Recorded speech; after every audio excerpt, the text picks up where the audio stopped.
Good evening, ladies and gentlemen. Welcome to the Fort Smith Board of Directors study session for June the 9th, 2026. Thank you all for being here this evening.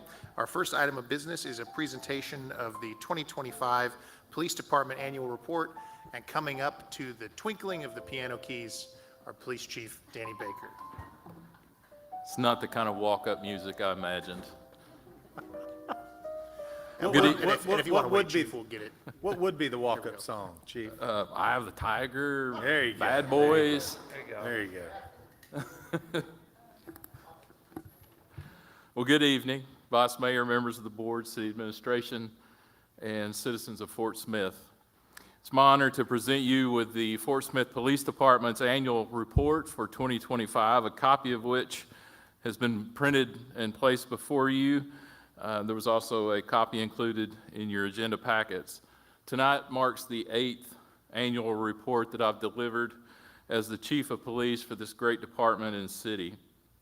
We faced and overcome many great challenges together in the last 7 years, and I look forward to presenting report number 9 in 2027. At this time, please direct your attention to the monitors for a brief video introduction.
Thank you.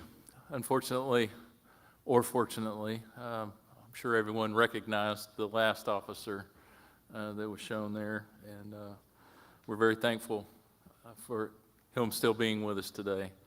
But thank you for your attention to the video. The video you just watched tells only a small part of our story.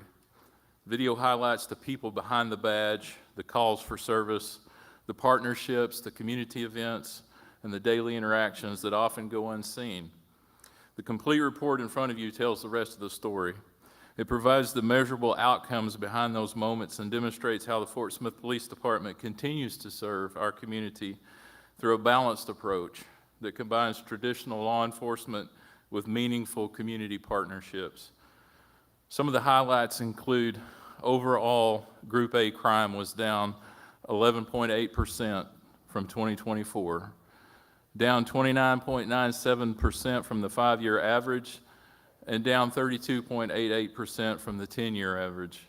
This represents the lowest overall reported crime in Fort Smith in a very long time, and without question, the lowest recorded crime during my time as chief. While the most recent FBI reports indicate reported crime is in decline across the nation, we here in Fort Smith have been seeing this long before it was a national trend. Our numbers beat the national averages. The FBI's preliminary 2025 crime data indicates overall violent crime fell by an estimated 9.3%, and property crime dropped by an estimated 12.4% over the same period.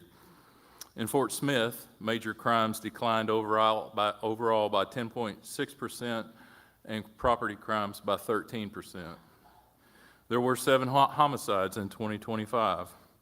One of those was a traffic-related fatality, and arrests have been made in 6 of the 7 incidents. Sexual assault, which continues to be a problem for us, was at 148 incidents, up from 145 in 2024. Aggravated assault was at 557 incidents, down from 614 in 2024. This represents one of the most significant developments in our crime numbers, as aggravated assaults have always trended higher than national averages for cities the size of Fort Smith. Also, robbery, a serious crime against persons, saw a reduction from 76 to 68 incidents in 2025. Arson was at 13 incidents, up 1 from 12. Burglary was also down significantly from 470 incidents reported in 2024 to 405 in 2025. Larceny and theft was down 9.3% from 2,779 to 2,521. Motor vehicle theft was also down 29.3% from 300 in 2024 to 212 in 2025. The department made 4,160 physical arrests in 2025. 1,387 were felonies, and 2,773 were misdemeanors. Those arrested spent a combined total of 57,825 days in the Sebastian County Jail. 353 DWI arrests were made. It's a 40% increase over 2023 and a 3% increase from 2024. The Narcotics and Intelligence Units participated in 127 drug-related investigations. Methamphetamine continues to be the top drug seized. Marijuana has now taken second place in front of fentanyl. The K-9 unit assisted in 80 felony drug arrests. The Animal Services Unit responded to 6,696 calls and brought 1,485 animals to the Fort Smith Animal Haven Shelter, a 12% increase from 2024. They reunited 170 animals with their owners, transported 193 injured animals, and issued 451 animal-related citations.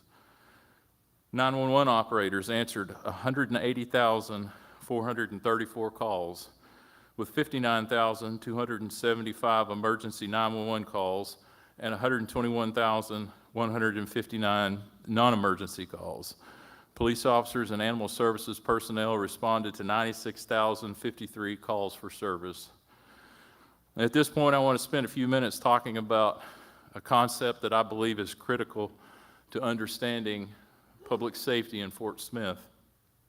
Community partnerships and traditional policing are not competing philosophies. They are not opposite approaches. They are not mutually exclusive. In fact, the most successful law enforcement agencies understand that they must work together.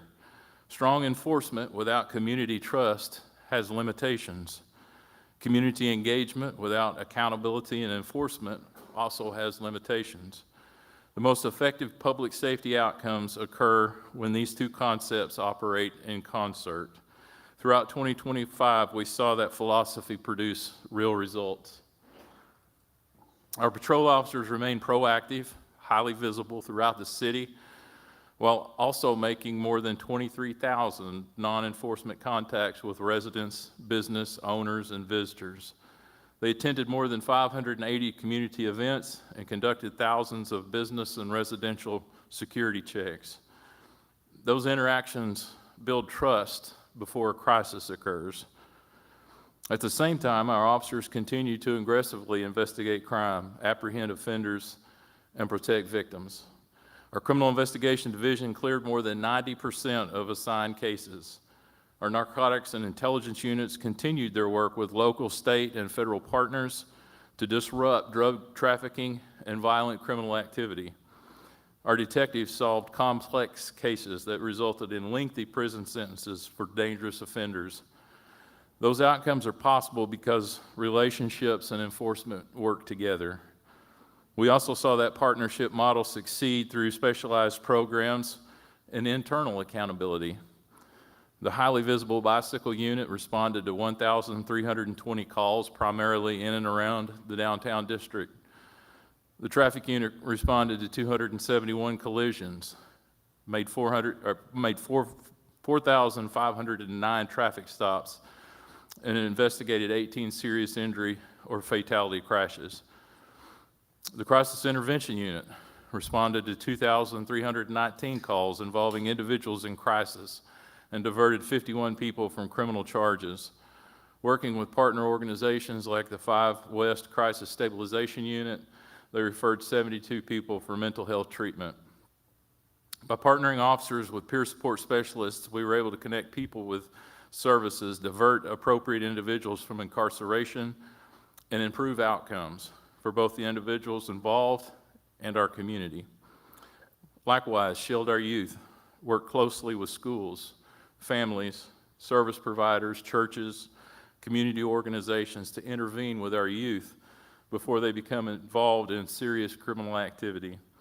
As a result, 148 young people were diverted from prosecution and connected to resources designed to help them succeed. The Office of Professional Standards, or Internal Affairs, conducted 491 investigations, including 40 internal complaints, with 30 of those sustained, 52 citizen complaints with 5 sustained. This demonstrates that the department is committed to policing our own and insisting upon professionalism and accountability for every one of us. In 2025, we created the Office of Public Relations, which includes the Community Relations Unit, our public information officers, Eric Mitchell, Mallory Reestein, as well as our contracted partner, Christina Williams Consulting, to provide the best in transparency for our citizens. The Community Relations Unit participated in 393 events, distributed 6,400 meals through the very popular and effective Food Patrol program, launched the Children's Storytime program, and enhanced their monthly public crime prevention classes. The department issued 449 press releases, routed 2,949 information requests to other departments and agencies, and fulfilled 909 Arkansas Freedom of Information Act requests. Those are examples of policing that addresses problems before they become larger public safety issues. Community partnerships also strengthened our investigative efforts, whether working with local retailers to address organized retail crime, partnering with federal task forces to locate violent offenders, collaborating with neighboring jurisdictions, or entering into our historic cross-deputization agreement with the Choctaw Nation Light Horse Police Department. The lesson is the same. Public safety is strongest when organizations work together toward a common goal. Before closing, I want to briefly address a challenge that we're facing, but that is, law enforcement agencies across the country are facing, and that's employee retention. While we were very successful with recruiting replacements in 2025, hiring 16 officers during the year, the Fort Smith Police Department experienced 26 officer separations. Of those, 16 officers resigned, 4 retired, and 6 were terminated. Recruiting gets a lot of attention, but retention is where agencies win or lose. Every experienced officer we keep is knowledge, training, leadership, money, and community relationships that remain in Fort Smith. Every one that we lose creates substantial financial and human costs, both for our officers and for our citizens. While turnover remains a challenge throughout our profession, we continue to focus on creating an environment where employees can succeed, grow professionally, and build long-term careers. One of the tools that we're using to better understand our workforce is anonymous employee feedback.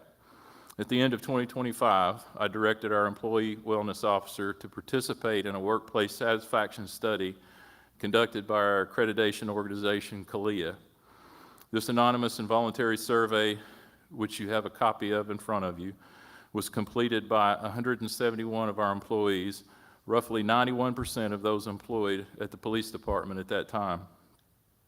The workplace satisfaction survey has provided valuable insight into what we're doing well and where improvements are needed. The feedback confirms what many of us already know. Our employees are deeply committed to serving Fort Smith. They take pride in their work, and they want to be part of an organization that continues investing in its people. There is a high degree of satisfaction with the respondents' ability to meet career goals, training and resources, pay and benefits, and agency support in civil and criminal suits. FSPD respondents have slightly higher public service motivation and slightly less job stress than the overall sample of 38 CALIA accredited agencies nationwide. 82.5% of respondents from the FSPD reported having a mentor who helped their career development, compared to 74% of the full sample. The not so good findings: only 59.5% indicated they would still be working for the FSPD in 6 months, compared to 75.2% of all agencies included in the survey. 46.3% indicated they were likely to leave employment in law enforcement entirely. Of 7 negative career experiences within the past 6 months for which the FSPD scored worse than the overall average of other agencies, 6 of those negative experiences can be directly attributed to funding and/or staffing issues.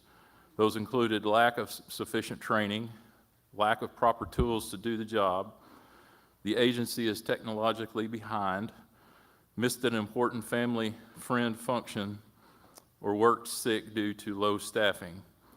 The department's initiatives related to professional development, equipment modernization, the take-home vehicles, officer wellness program, and the future facility improvements that we're trying to do are all part of that long-term retention strategy.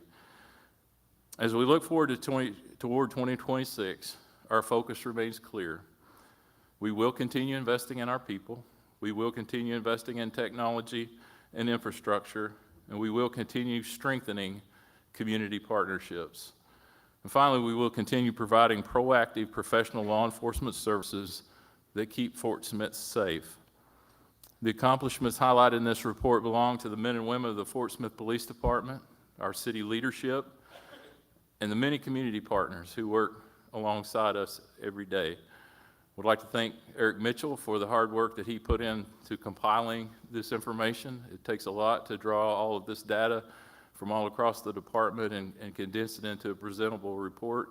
I really appreciate his efforts, the efforts of my command staff to provide accurate data that I know I can trust and therefore know that you can trust. Thank you for your continued support of public safety in Fort Smith, and I would be happy to answer any of your questions. Director Christina Katsevas, you're recognized. Thank you, Chief. Chief, thank you for that. When we're looking at agency technologically behind, what is the technology we're missing? I think we discussed that today, actually. I think that what probably prompted that response was issues that we've had with our CAD RMS system, frustrations involved with that, connection issues, bandwidth issues. We have not been able to identify any specific technology that the officers have requested and not received. So I think that was probably some of the motivation for that response. Okay, one thing I didn't hear you mention is response times. What do response times look like compared to this time last year? They're about the same. We've actually, in some areas, response times have gotten better, particularly on some of the lower priority calls. We've not seen a reduction in any response times. Good. And then also, how many shell casings have we recovered this year? How many shell casings? Uh-huh. Oh, goodness. I was not prepared for that one.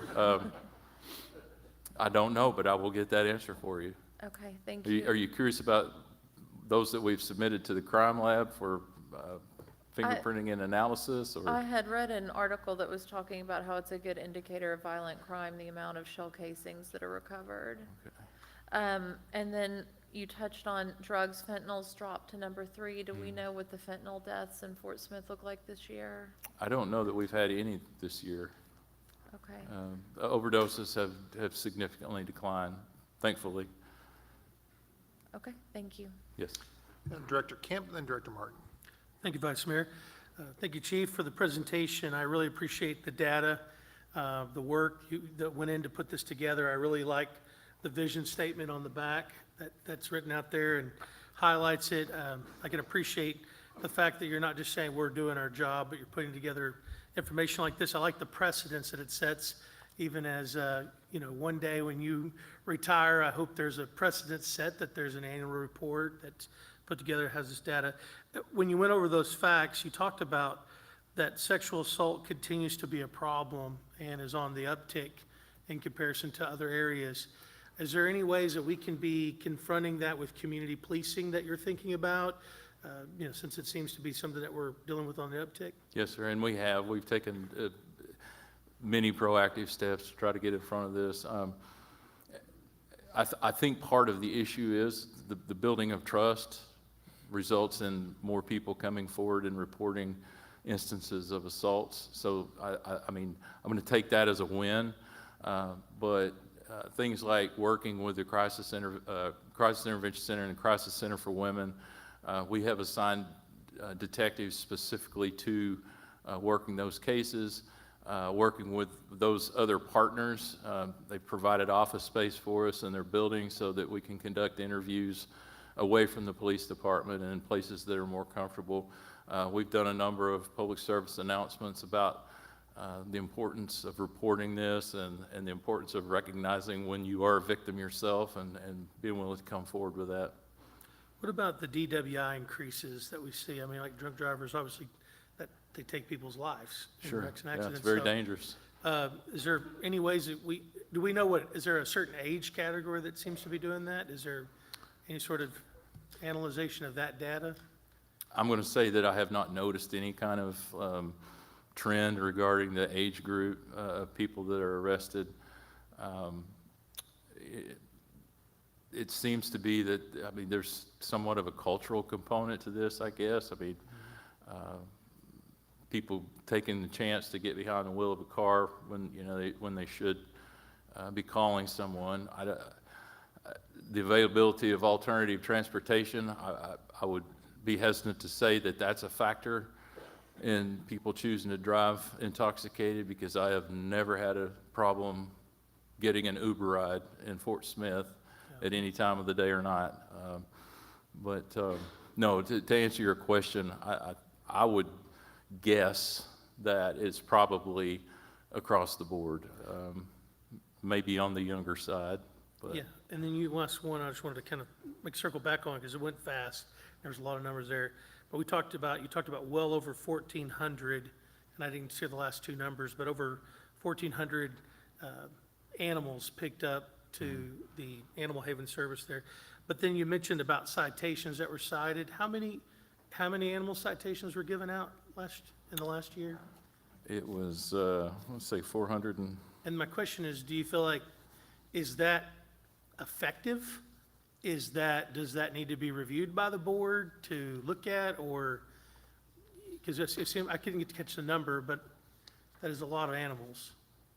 It's like 117 or something a month if I had my number, but I think I had the wrong numbers. so is your question, does the board need to get involved with the enforcement side of it, or is No, do the we- animal issue something that the board needs to address? My question really is the citation effective?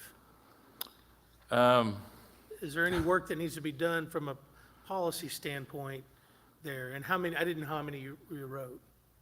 I'm start trying to find that point. I think it was 451. Does that sound? It was 400 something, I thought, so that's why I was,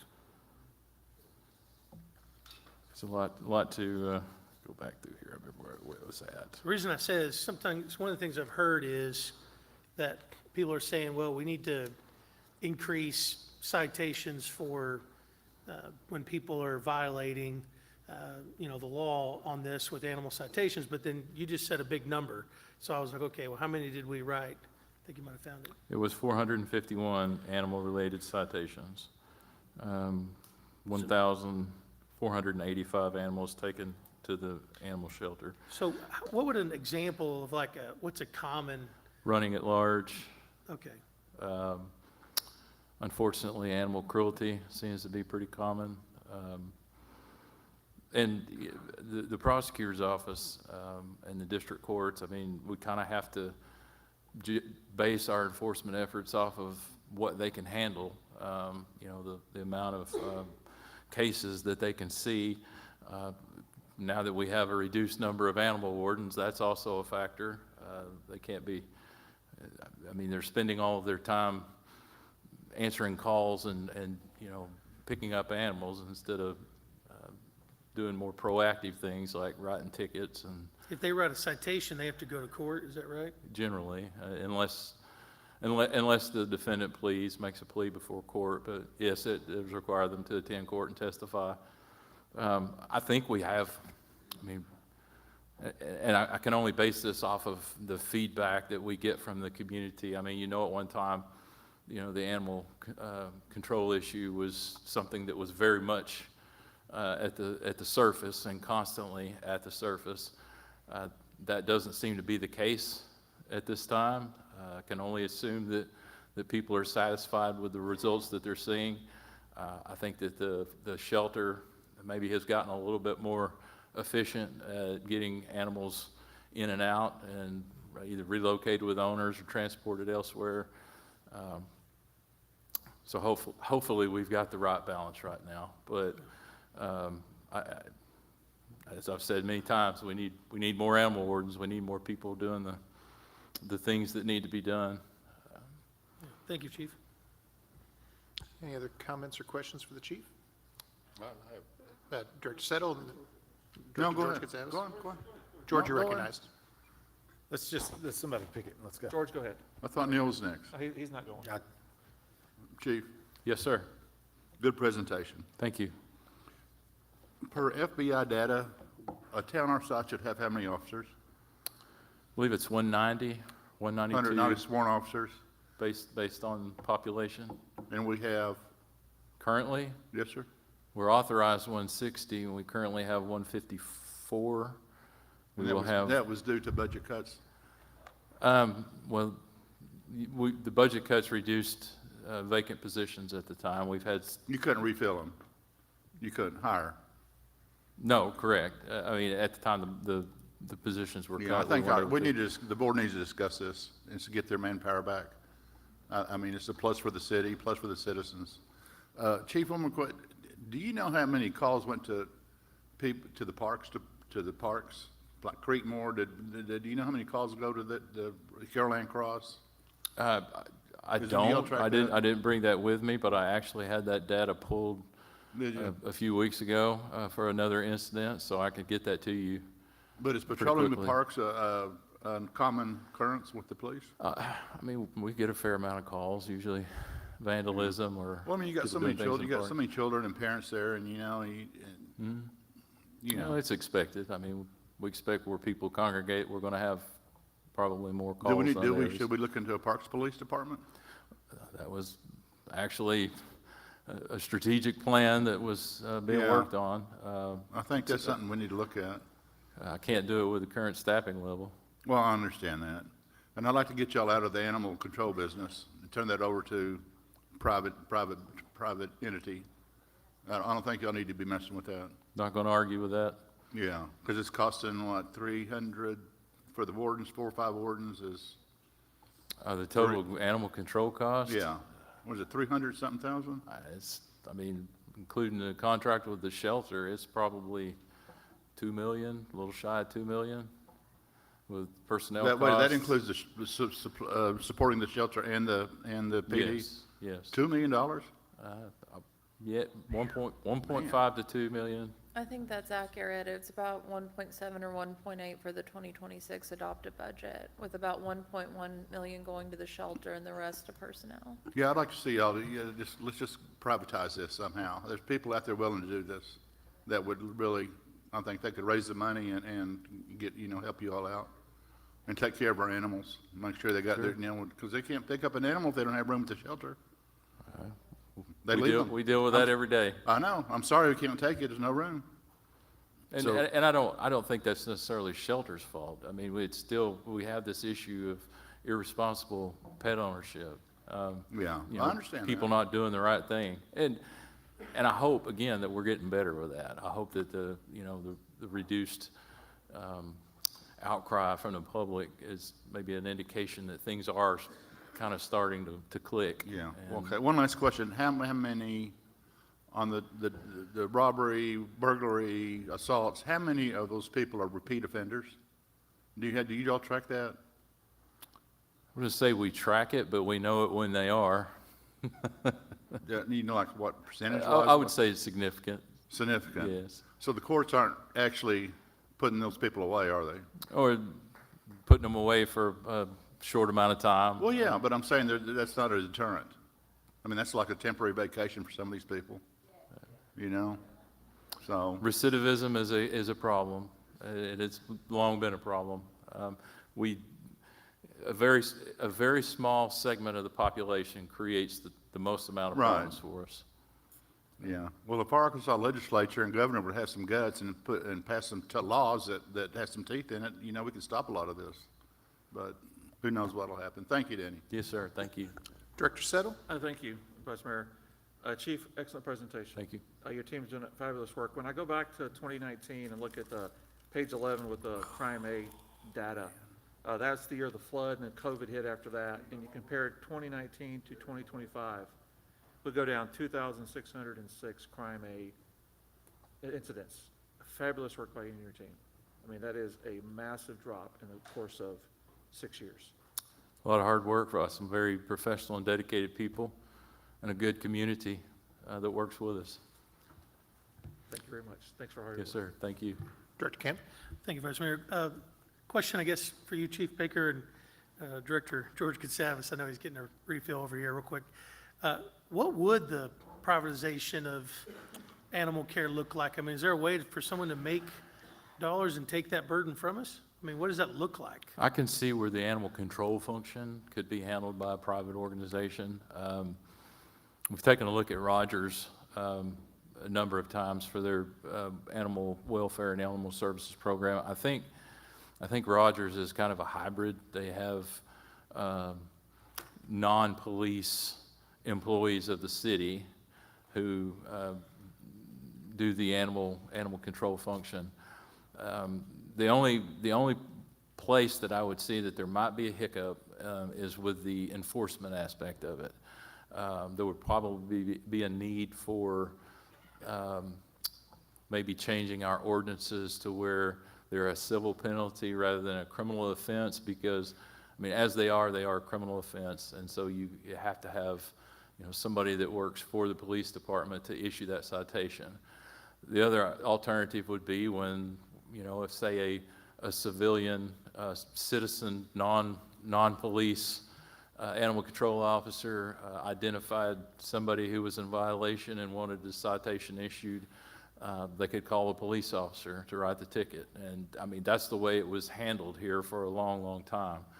I'm hesitant to offer that up because that, I mean, without more officers on the streets, we don't need to be tying them up with animal calls.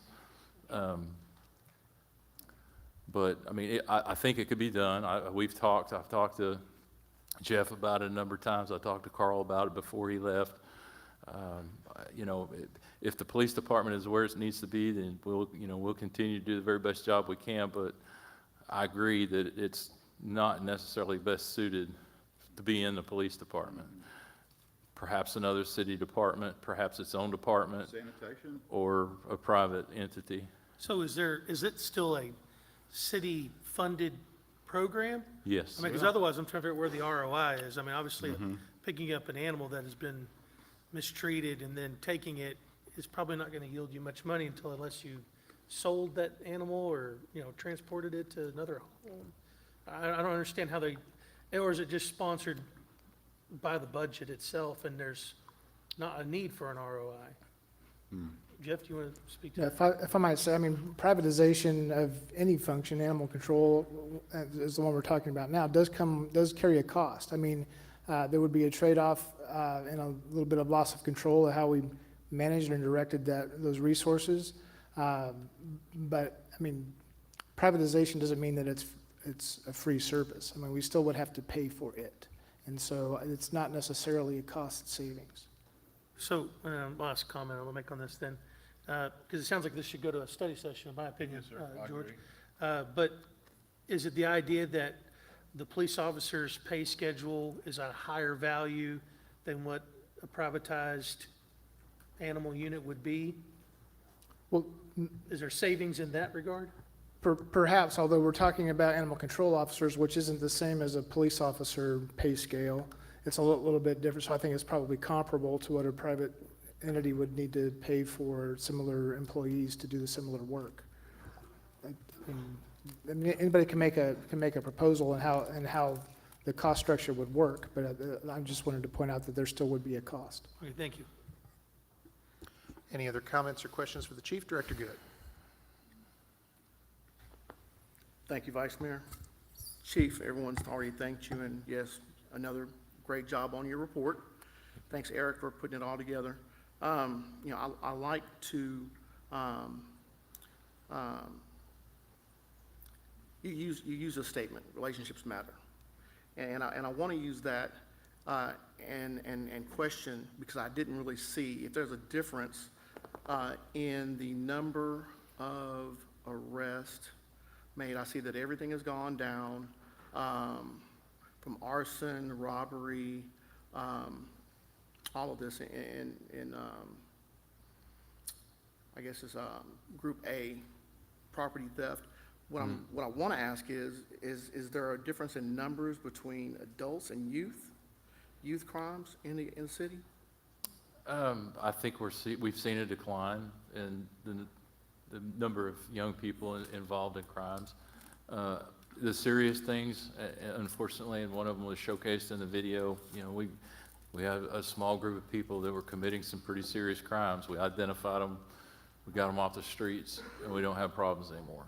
Okay. But I think, I know that Officer Scott and the Shield Our Youth program has done some incredible work Agreed. with young people, being that mentor and stepping in at the first sign of trouble, before there is actually a delinquency case or an arrest. So, Agreed. I really am thankful to Officer Scott as well, and the rest of the team that are out there making community contact. The numbers here, it says 393 total number of events, job well done. Yeah, more than one a day. Absolutely, absolutely. And what these do, just like the feeding program that you said, distributed 6,000 to 6,400 meals, gives the opportunity for our officers to meet, these young folks and their parents, Yes. and vice versa, and to establish relationships. So it's a trust-building mechanism, and I think it works well. It's also a crime-fighting tool. Absolutely. Thank you, Chief. Yes, sir. Chief, thank you to you and your whole team for the hard work that you do and the heroic work that you do. And thanks for always being willing to come here and answer our questions and keep us and everybody watching informed. Thank you. Thank you very It's been my much. pleasure. Thank you. Oh, Director Martin. Can you give us an update on Officer Newman? Anything new that you could share? I don't want to put you on the spot, but anything new that you can share about Officer Newman? I expect him to go home this week. Very cool. Very cool.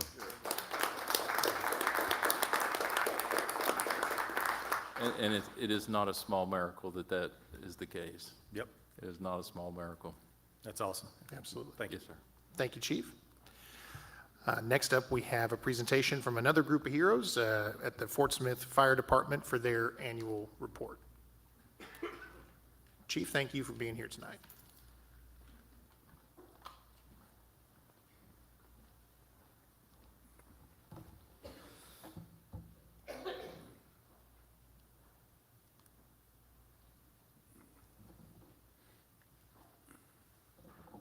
Make sure we're going.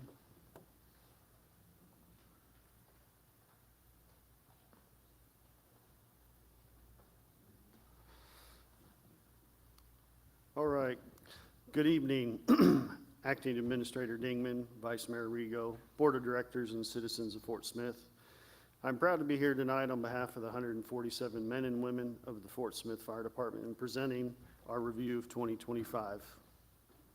2025 presented many challenges for the fire department, but through hard work and dedication, we had another successful year. Mid-year, we started a search for a new records management system. After completing our search, we began the arduous task of implementation and training. We have made tremendous progress and hope to have this project completed in the next 60 days. Our new RMS is far more advanced and customizable. As part of this project, we also replaced all of the rugged mobile data computers used in the fire fleet that had far exceeded their normal lifespan. We are now actively searching for a new tablet software that will increase the amount of information provided to the fire companies as they respond to incidents. The largest hurdle we faced in 2025 was operating budget reductions for 26. I started working on options with varying reduction amounts. After several back and forth conversations with administration and finance, I still needed more reductions. The only way to achieve the desired level of reductions was to reduce personnel. The priorities I used to guide me while I developed personnel reduction options were to prevent any negative impact on the citizens, keep all current employees without any reductions of pay or benefits, keep all fire stations open, and minimize the loss of points in future ISO audits. Then the marathon of working very late nights and weekends began, running figures on every scenario I could come up with. I talked several times with past Fort Smith fire chiefs, running my ideas by them. I believe I found the only option that I could offer that met my priorities while presenting administration with the level of operational budget reductions they wanted from fire. Before completing my first month as fire chief, I made one of the toughest decisions of my career, offered to eliminate 7 uniform positions. This was achieved by closing Pumper 11, eliminating the 3 driver positions, eliminating the 3 firefighter positions, and eliminating an administrative battalion chief position. One positive aspect to this reduction was keeping the 3 captain positions from Pumper 11 and moving them to our heavy rescue, Rescue 1. Fire chiefs before me have tried to add captains to this company for years. Rescue 1 was our only fire company staffed with 2 personnel, only a driver and firefighter. All Fort Smith fire companies are now staffed with a captain, driver, and firefighter. I'll start off with some response data. All this data was in your packet. And with our transition between RMS systems, we do have some skewed data. We do have some missing data. If you notice the daytime matrix chart, it'll show 15,769 incidents. We actually ended exactly on 16,000 in our reports. And that chart is one you can spend a lot of time on, going through the days and the hours. Next are our 10 busiest days. The busiest days that usually occur due to storm systems moving through the area. We normally average 40 to 50 incidents per shift. This chart shows the addresses we responded to the most in 2025. Most of these addresses are large apartment complexes, assisted living facilities with high concentrations of residents. In 2025, we had several retirements and resignations.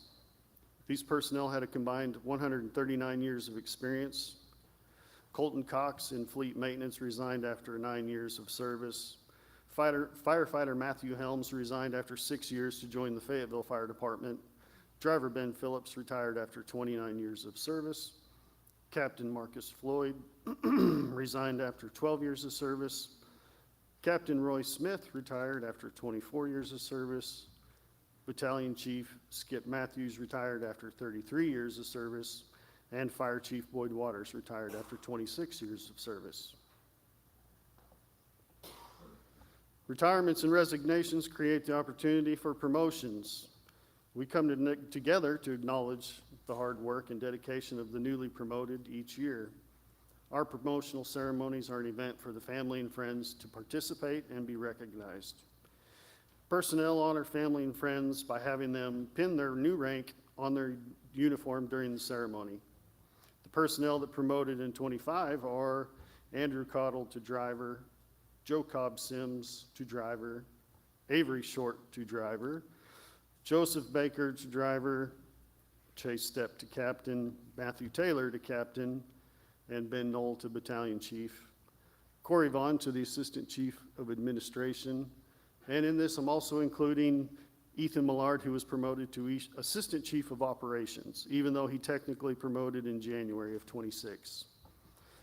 Chief Millard was number 1 on the promotional eligibility list, but to help the department out, he asked me to promote Chief Vaughn first, who was number 2 on the list. Chief Vaughn was staffing the position that was being eliminated the same date of the first assistant chief promotion. Chief Millard then promoted as part of our department's restructuring that began January of 26, that created the second assistant fire chief position over operations. Finally, I'm honored to have been chosen as the next fire chief of the Fort Smith Fire Department. It was an honor to have Fire Chief Boyd Waters and Acting Administrator Dingman participate in our department's changing of command ceremony. And following promotions, we're left with vacant firefighter positions to fill. We have a physically challenging application process. However, if you receive a conditional offer of employment, you're just getting started. Each class of new hires is required to pass our department's 80-hour fire TAC indoctrination program and the department's fitness test. Fire TAC pushes new hires to their limits while they learn many basic skills they will utilize as firefighters. The last day of TAC starts off with the victory run. Current firefighters lead the new hires in the victory run, celebrating their achievement. Our fire TAC program has been in place for over 15 years, and during that time it has changed the culture of the Fort Smith Fire Department, placing emphasis on maintaining physical fitness.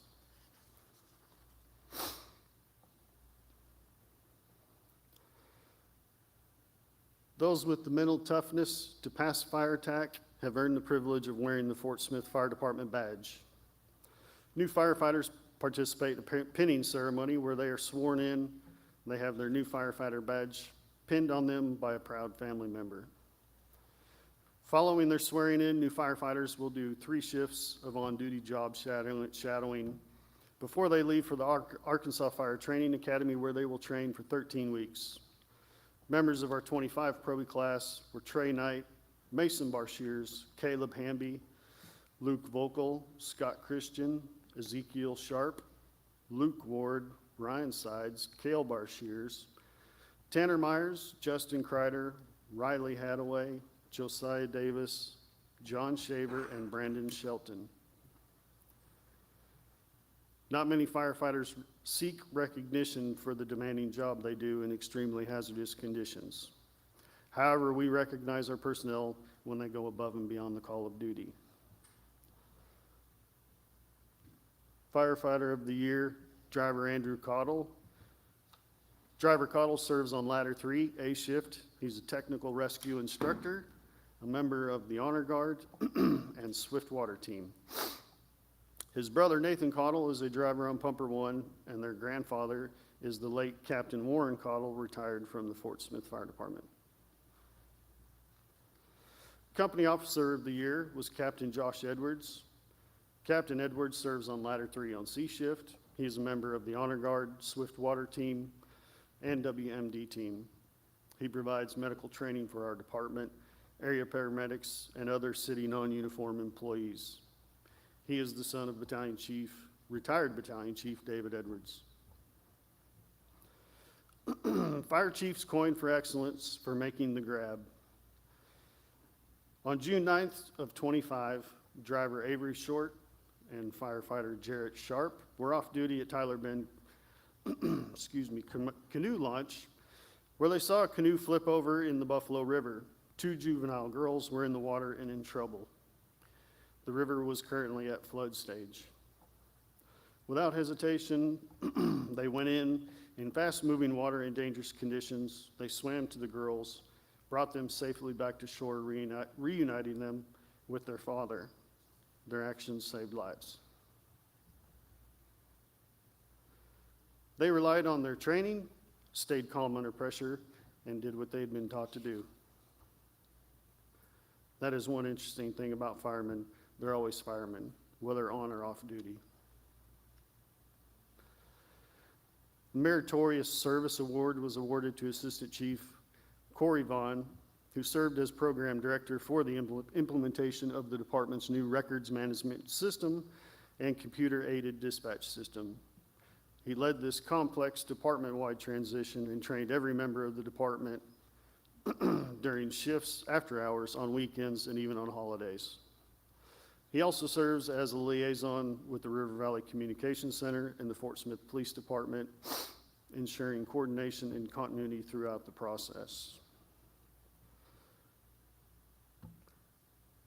And Captain Josh Edwards was also the recipient of the Mayor's 2025 Spirit of Service Award. He was recognized for his saving the life of a paramedic while on a medical call with his fire company. One of the paramedics on the ambulance began experiencing a severe medical emergency. Captain Edwards utilized his advanced paramedic skills to assess and treat the medic, saving her life. In 2025, the Fort Smith Fire Department responded to 16,000 incidents. Our responses broke down further are 141 building fires, 59 vehicle fires, 144 fires classified as other, 11,193 medical calls, 48 rescue calls, 898 false alarms. Approximate value of property responded to was $48,244,565. Our estimated property loss value was approximately $3,663,350, which gave us a property loss of 7.59% and over 92% saved. Recruitment is an ongoing challenge. So far, we have managed to hire highly capable firefighters, but it is getting harder to find qualified applicants. Additionally, we have sporadically experienced retention problems. We just added 3 new firefighters to company after graduating from the academy, and I still have 4 remaining vacancies. I have 2 additional firefighters that are looking at joining the Fayetteville Fire Department. Pay is an important issue that will need to be discussed while preparing the '27 budget. We have completed our own salary survey of the usual fire departments, and I am working on 2 pay increase options. Fire apparatus prices and build times also continue to climb and be an ongoing problem. In 2025, the Fort Smith Fire Department personnel participated in a combined 13,000 hours of training. The Arkansas Fire Training Academy was unable to accommodate our class of 15 probies from our department. So we did our own in-house fire academy. This is a very large undertaking for our training division and our department. Highlights of the classes taught during this academy are hazardous materials awareness and operations level, 40 hours, wildland firefighting, 16 hours, firefighter 1 and 2, 360 hours, driver operator, 80 hours, EMT course, 300 hours. The training division also taught the following in-house courses to FSFD personnel: acquired structure training, commercial strip mall training, search and rescue operations in single and multi-story residential structures, commercial flat roof ventilation and forcible entry training, residential duplex and multi-story structure training. These acquired structures allow our personnel to participate in real-world training that cannot be accomplished with training props. Additional in-house training included rope rescue awareness and operations, rapid intervention team operations and firefighter rescue, hose advancement and long hose lay pumping operations, stop the bleed mass casualty incident response, roof ventilation operations, victim removal from elevated positions, and fire suppression operations in hoarding conditions. We also hosted outside entities for specialized training classes. Aerial rope operations course was taught by Task Force 1 from New York. 25 of our firefighters participated in this 24-hour training. 8 firefighters participated in a 30-hour chainsaw operations course from an accredited instructors. This class is important as we work towards creating a storm response unit that will be deployed during and after storms that create damage in our city. Lastly, we send personnel to various training opportunities around the country. After attending these classes, the personnel work with the training division to develop curriculum to teach the new skills or techniques to our entire department. Some of the outside training personnel attended are the Fire Symposium and Conference in Wichita, Kansas, had 2 fire marshals take plans examiner and fire inspector, 2 firefighters that went to confined space and structural collapse training, and Pacific Northwest Fire Conference search and rescue hot training, and 2 firefighters that got their live fire training instructor. These classes provide hands-on instruction, specialized advanced rescue techniques. This training will increase our department's capabilities when responding to complex rescue incidents. And lastly, anyone interested in becoming a Fort Smith firefighter, the QR code takes you to the City of Fort Smith Become a Firefighter webpage, and anyone with questions can email our recruiters at fsfdcareers@fortsmithar.gov. Thank you for the opportunity to present our review of 25 and brag on the amazing men and women of the Fort Smith Fire Department.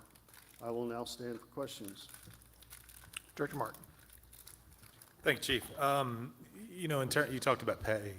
In terms of pay, how do we rank with other cities in our region?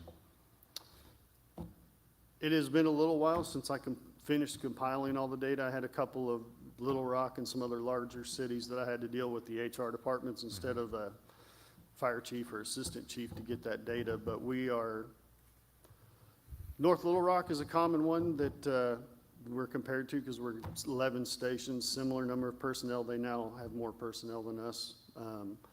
And we have been neck and neck with them, but Northwest Arkansas, we can't compete with. We start at 43.7 and they started, Fayetteville starts over 52,000. That's pretty significant. Now, I am interested in your budget planning for 2027 and kind of what those maybe pay. I've entered all the data into the spreadsheet. I copied one from the salary surveys that we used to pay for. I don't remember the company, but I have copied the layout of it that does all the calculations, and I have kind of the normal 5% adjustment that we've done in the past, and then I have my swinging for the fences option, that if we really want to, we're not going to be the highest paid, but we also don't have the highest cost of living, but it would put us over 50,000 starting out, and I think that would be significant, especially given our lower cost of living than a lot of other I do places. too. I'd like to see that. I spent a day with Station One, and man, I had a really good time. It was a good guys down there, so I was really appreciative of the work that they do. So I'm interested in seeing what you bring to us. I noticed the number one place that you visit is Hope Campus. You're there every day. Multiple times a day. Multiple. So you say the number here is 342. Is that, you think that's, if it's 342, is that the number of days that you go out there, or is that just? That's the number of incidents. Okay, number that of we incidents. responded there and Okay. they completed a report. A lot of times it's a multiple. I used to, years ago, I was at Station 4 when it opened as a captain, and we were second in, so if Station 1 was already gone on calls, we would go. It's usually a multiple, because then somebody else will say, I'm having trouble breathing too. So then I get another incident number for them. We start treating and assessing them while we're taking care of the other one, waiting on the ambulance. And then if they don't want to go to the same medical facility and comfortable riding together, we have to wait for another ambulance. And I've had 3 at the same time, and I know the guys have too. Right. So with the closing of Baptist, or not closing of Baptist, but the reduction of Baptist, has that had any impact on you guys right now? Not on us. Not- Fort Smith EMS is the ones okay. that are really gonna, they'll probably see a huge uptick. I know they're looking at ways to prepare for long-distance transfers out of town. Right. To their other facilities. Okay. But that 342 is the number of incidents to Hope Campus. The next one's 199. That's pretty significantly higher than anything else that we've got. And And I think those are kind of assisted living places. Yes, most all of them are apartments, like I said, or assisted living. I think the Links are in there, and some of the other large apartment complexes, and then some of the assisted living, the 1500 Fresno, 8420 Phoenix, I think is the other one. on there. 5501 Duncan. Yeah, My mother-in-law's in there, so. so it's, those, you have a high concentration, like I Yep, said, so yep. but I believe Hope Campus was, I know they were number one last year. I don't know previous years without going back and looking, but I know it's always up Right. there. Right. And that it ends up getting expensive when you start talking, your firefighters there, your equipment, all that kind of stuff, so. Yeah.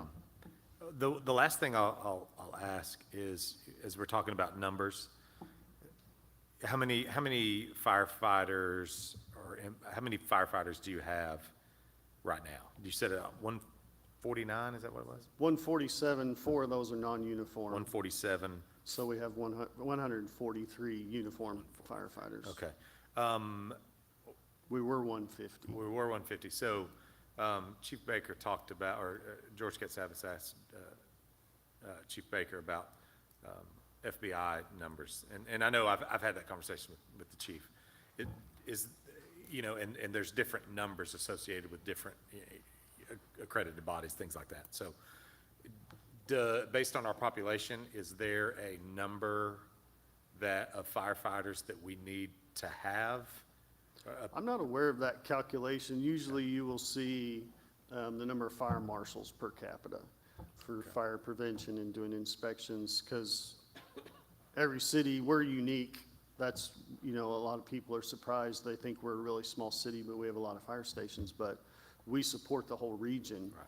They don't come help us. We go out into the county, we go over into Oklahoma, and so we have to have a little more staffing. Plus, we all know our population more than doubles during the weekday. Right. So even though, we're a smaller square mileage that we're covering, we're providing service to a lot more people. So Right. kind of a Well- unique situation. Sure. Well, I'll just say this, you guys are great at what you do. I'm appreciative of them, and we take pride in the work that you guys do. So thank you. Thank you, we do too. Thank you. We'll go Director Christina Katsavis, then Director Settle, then Director Camp. Chief, thank you for the presentation. You mentioned you're having trouble finding qualified applicants. What qualifications are the applicants lacking? Just the numbers that are physically capable. Because We have about a 50% fail rate on the physical agility test and on the written test, actually. And then the TAC program, we usually have weeded them down there, but we're still, it'll vary 30 to 40% fail out of that. And it is very grueling, like I said, but it's intentional because I want them to quit in their first 2 weeks, not when we have a huge fire that we're on all night, and then we have a collapse and have a rescue, and then they decide they're done. We find out if they have what it takes before they get there. Right. I was against the budget cuts. I didn't vote for those for police and fire. I was concerned about what it would do to morale. Can you tell me what morale is like after cutting those positions? I would say I was surprised actually how good it was. Hear rumblings through the rumor mill, through people that, let me know stuff of one or two, but overall, the heavy rescue, having a full company was huge, because I mean, that is an enormous truck. That's what Director Martin wrote on it. It is nothing but a 26-foot body. They're the ones that are gonna, pick you off of a rope up off of a water tower, extricate you out of a car. They go to every car wreck, specialty rescue, house fire. They're our hardest chargers. And we had a firefighter and a driver operating all of that. So that was a huge bump to them. Pay is a big thing, but it is for all of us, because everything is insane when you go to the store. Right, absolutely. That's all I've got. Thank you for the job you do. I appreciate you. Thank you. Director So. I thank you, Jared. Chief, great job. Thank you. I think we got the right person, the right job. It's very interesting looking through the data for 2015 or 2025. Only 344 are fire calls. 2.15% is fire calls. That's amazing when you try to compare 70% is medical calls. And that's industry-wide Yeah, in that's our industry-wide. profession. It's interesting that we're the fire department, but we spend 97% of the time not taking care of fires on other things. And we have a lot more fires in Northwest Arkansas. We joke with the guys that leave us and tell them, well, we'll send you pictures of the fires we have, because they don't have a tiny fraction of the fires we have. Yeah, I think you hit up what my concern is, and I think we're always worried about it, is we're starting to see new vehicles coming in taking longer to get here. Is there any movement on that? Is that speeding up, or is it still taking that long? And is there anything that we can do, or, state legislators can do to help out? Because, I remember you at one time said it's like 3 years or 4 years to get a new truck, and I'm just struggling in my head how that's even feasible and possible waiting that long. Yeah, it has made the replacement schedule we had, I've pretty much had to just Scrap it. destroy it. And I talk with Chief Waters often, because he was here as we were starting to experience that. But yeah, it's we're getting to the point where we're also getting down to where our sinking fund can only cover about 2 more apparatus by my estimates. The price is just going up tremendously. I'm trying to finish specs on a new heavy rescue, and they're estimating the build time on it 48 to 50 months. And it's more than double what we paid for the current one. And I'm actually going shorter, and with the current one we have has a filling station to fill SCBA bottles, has a light tower on top that's like 80,000 lumen. They never use it. They don't like the filling station, and it takes up a whole lot of space in the compartments. So we're actually going with a 2-foot shorter truck, gaining lots of room, but still it's twice as much. If I ordered the same truck, it would be over $2 million, and we paid $700 for the one we have. Is there, and I'm not asking for an answer today, but as you start looking at 2026 or 2027, maybe 2028, if only 2% of our calls are fire, is there any way we can relook at what apparatuses we might be using and maybe get something that's a little bit less expensive so we can extend the life of our fire trucks that does the emergency calls? I'm not trying to not do that, but I'm just wondering if there's a different thought process. Not asking an answer today, but as you and your team look at it, is there a different thought process that maybe we can do something different? Maybe it's a XYZ different type of vehicle that could be for rescue, for medical calls versus a truck, because I think that there's nothing, I mean, we can put all the money out there, it's just, prices going up so fast, and then the time is taking forever. Oh, yeah, and we used to just, have 10,000 calls a year, and now we hit 16. I mean, Yeah. the last 5 years, Yeah. we set a record each year. Yeah, so that's, I'm thinking the metal calls keep going up, is there a different thought process? And so. We've been looking at it for several years, trying to, it's just tough because we don't have room for additional vehicles. And then in inclement weather, it can delay response, but we are going to put some at the stations that are only an aerial or a ladder truck.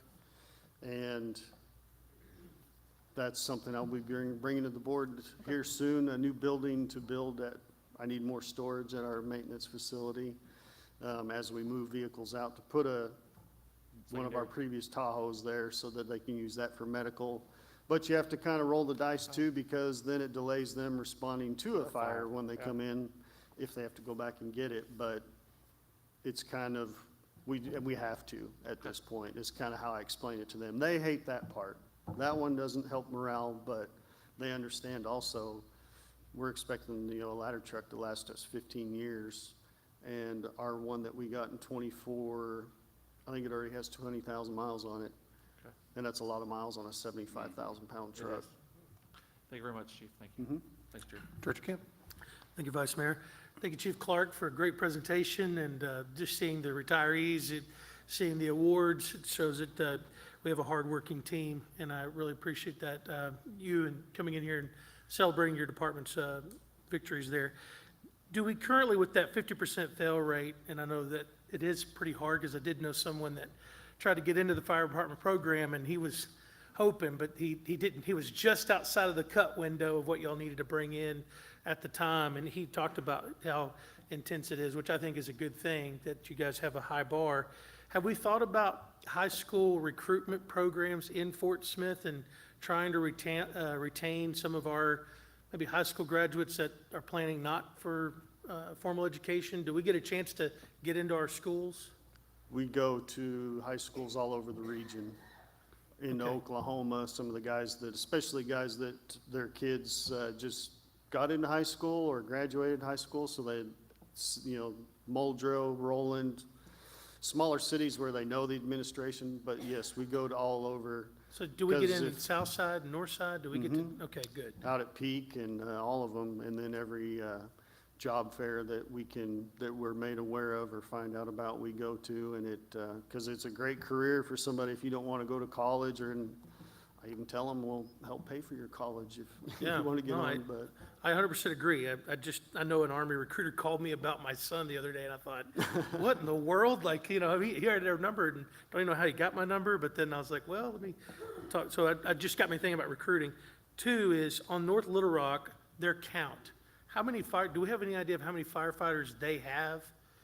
I know you said they had more, but I'm just wondering, do you have an idea? We've always, like I said, been real close, but I think that and I don't know, a lot of people have more non-uniform and more command staff, but I think that they're around 160. There are 11 stations, about as much as I know about them off the top of my head. With your current plans, and I'm looking forward to hearing more about them in the budget season, with the looking to add positions on, looking at the paid positions, if you add positions on, are you looking to bring the pumper back, or do you want to utilize those new positions in other capacities with maybe a strategic repositioning of what you've done?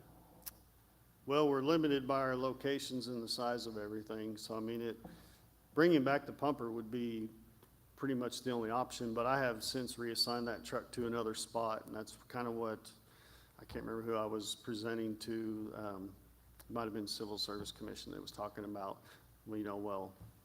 I know that we're watching the numbers quarterly, and I was like, well, this isn't a light switch that you can turn on and off.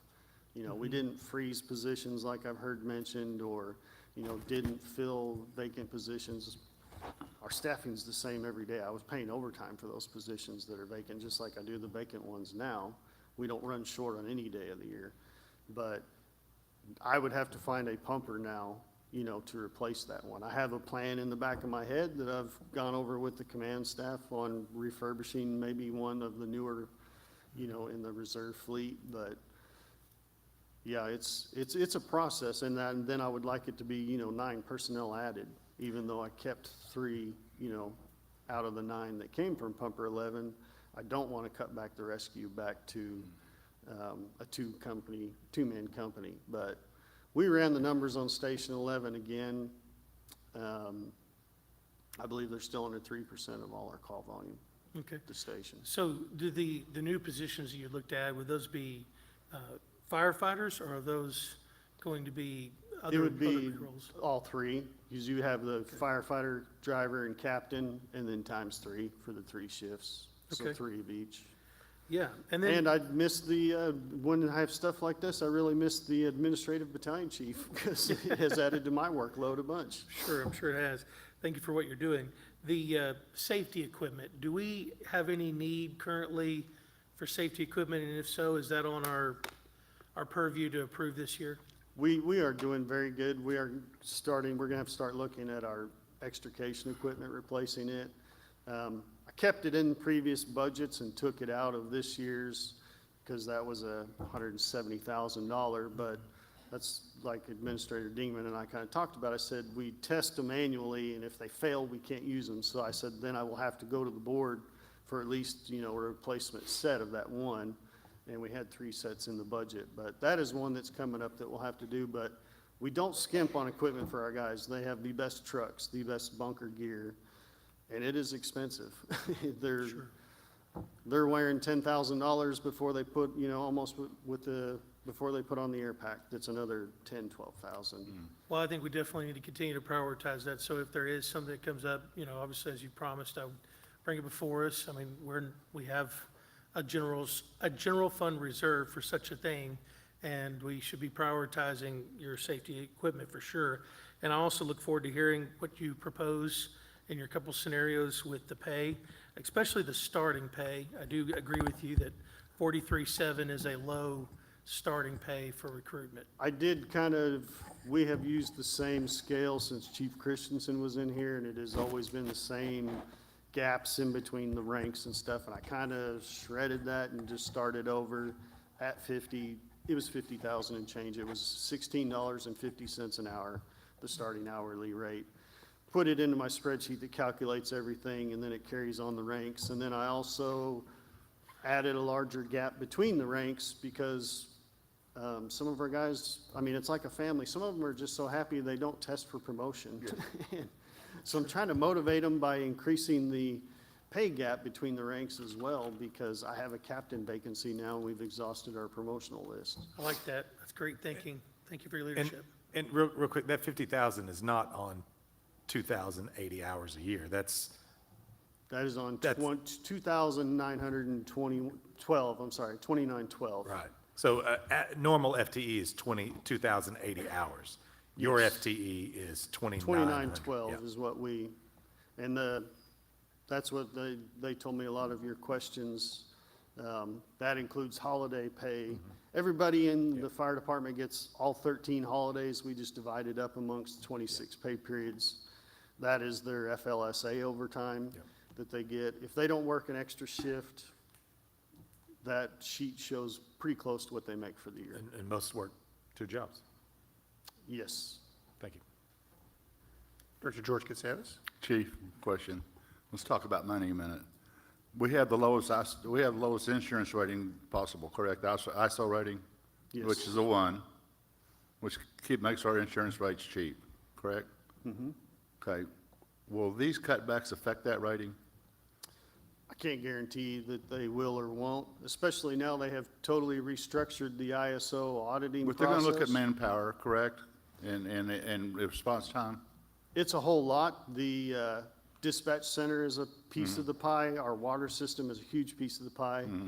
It helps us that we've greatly improved our water system in the city in terms of water supply and number of hydrants, so we will gain some ground there. We kept all our aerials where they were at, that they were the optimal place for points, but the last conference I was at, I've been trying to get some info from our ISO representative, because they restructured how they're going to do the scoring, and even the people that worked for ISO at the conference had not been told what the new Yeah. structure entailed. The fire station out at Chaffee, that's my ward out there, Ward 4. What number is that? Out at which one? Chaffee? 11, That's 11, and it's been cut back to three personnel? yes. Is there a One pump, company. is there a pumper station out there? No, it's a ladder truck. So if there's a fire back around, say Providence or whatever, who's gonna respond? It's They gonna have a be, water tank and hose lines. huh? They have a water tank on board and hose lines. Oh, they do? Rescue truck is the only apparatus we have that doesn't have a pump in the apparatus. But it's not a true pumper truck, correct? No, it's an aerial. It actually can, it has less water on board, but it's actually capable of pumping far more water because it actually has, the aerials have our biggest pumps at 2,000 gallons. So a minute. is that one truck sufficient to fight a house fire? It is for the initial attack. They would have to, like all ours. Yeah. We have our procedure of laying a supply line. But say in. something happened, they couldn't respond, where's gonna be the quickest response? Over by Chaffin, that, whatever that It would number? be 6s or 10s. So we're looking at an extra 4 or 5 minutes, don't you think? Oh, definitely.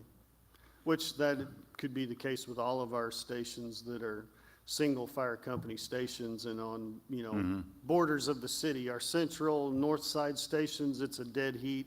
Yeah. Everybody trying to get to the fire, and yes, if Station 6, they're a single company station, if they're out, somebody's coming from inside the central part of the city. Station 10, Station 9, they're all, on the city border, so. Yeah. In single Well, company. I'm gonna tell my board members, I think we need to relook at this, our budget, issue with this again. I know our sales tax revenue's been up, which is good, but I think we need to review the police and fire budget again. Yeah, I think a couple of us have already said that, so we're agreeing. Yeah, I mean, this is, it's public safety. That ought to be the yeah. first thing. Definitely. All right, thank you. Thank you, Chief. Director Cressida Gonzalez? Chief, just one more question. When will the new ISO ratings be released? They have been restructuring everything, and we don't know when the next audit will be. Honestly, I hope it's a while, because we also, with this RMS change, it is a lot harder to get our data out. It's in 2 locations right now for a while. As end of December, we officially transferred over all our reports to the new RMS, but it's taken time to build up all the other sections where we enter our training hours and stuff, and that's all stuff that they audit, so. But we are due in the next 3 to 5 years. All right, thank you. Chief, I had a quick question. You mentioned that 40 to 50% TAC fail rate. Is that something in your time in service that you've observed as a typical fail rate? And so is the pipeline of people even interested in applying just smaller, or is it the people that are applying are doing worse than has been typical in the past? Combination of both. We would have 200+ applicants every time. When I tested, the final list would have 40 people on it, but last time I looked, we had 28 completed applications for this year, and it ends, I forget if it's August 31st or September 30th. It's August 31st, I believe. And we took applications for a 30-day window. You had to watch for the announcement in the newspaper. Now we do our testing. We give HR 3 or 4 weeks to recover and reset. We open up the process, our application process, and leave it open all year so we can recruit, and we don't have to tell them watch for the time. We've made it as easy as we can, but yeah, there's a lot of, the work ethic has changed for a lot of people. I mean, in all honesty, it is harder to find people that want to risk their lives for $44,000 a year. Sure. Well, and that means that we definitely hold up in a place of honor and in a place of prayer and in a place of appreciation the people that do still want to walk down that path for us. Please pass along our appreciation to you and your team, and thank you for coming here with this information and for being willing to answer our questions. Thank you. Take care. Next up is item 3. Which is an update regarding potential grant funding for the Bass Reeves Legacy Loop. And I know that our Director of Parks and Recreation, Dr. Sarah Duster, has an update for us on this project. Dr. Duster. Yes, I'll give it a minute. I'll go ahead and do some introductory comments, but I have a presentation up. So this goes back to 2024 when the city initially submitted a grant through the Rebuilding American Infrastructure with Sustainability and Equity program, and they submitted it for just under $25 million for Bass Reeves Legacy Loop. The project was not awarded funding in that 2024 grant cycle, but it was designated as a project of merit, meaning it met all the criteria, had gone through the review process, and was favorable to receive funding if the city went forward for the 2025 cycle. And then, of course, the board did pass a resolution to allow administration to submit an application for the 2025 RAISE grant. We'd received notification, and Miles, I can't see it on mine to move. There we go. All right. So we did receive notification in January 10th that the project was awarded funding just under $25 million. Thank you. And I'm going to keep going if that's okay. And after that notification, I think it became a reality.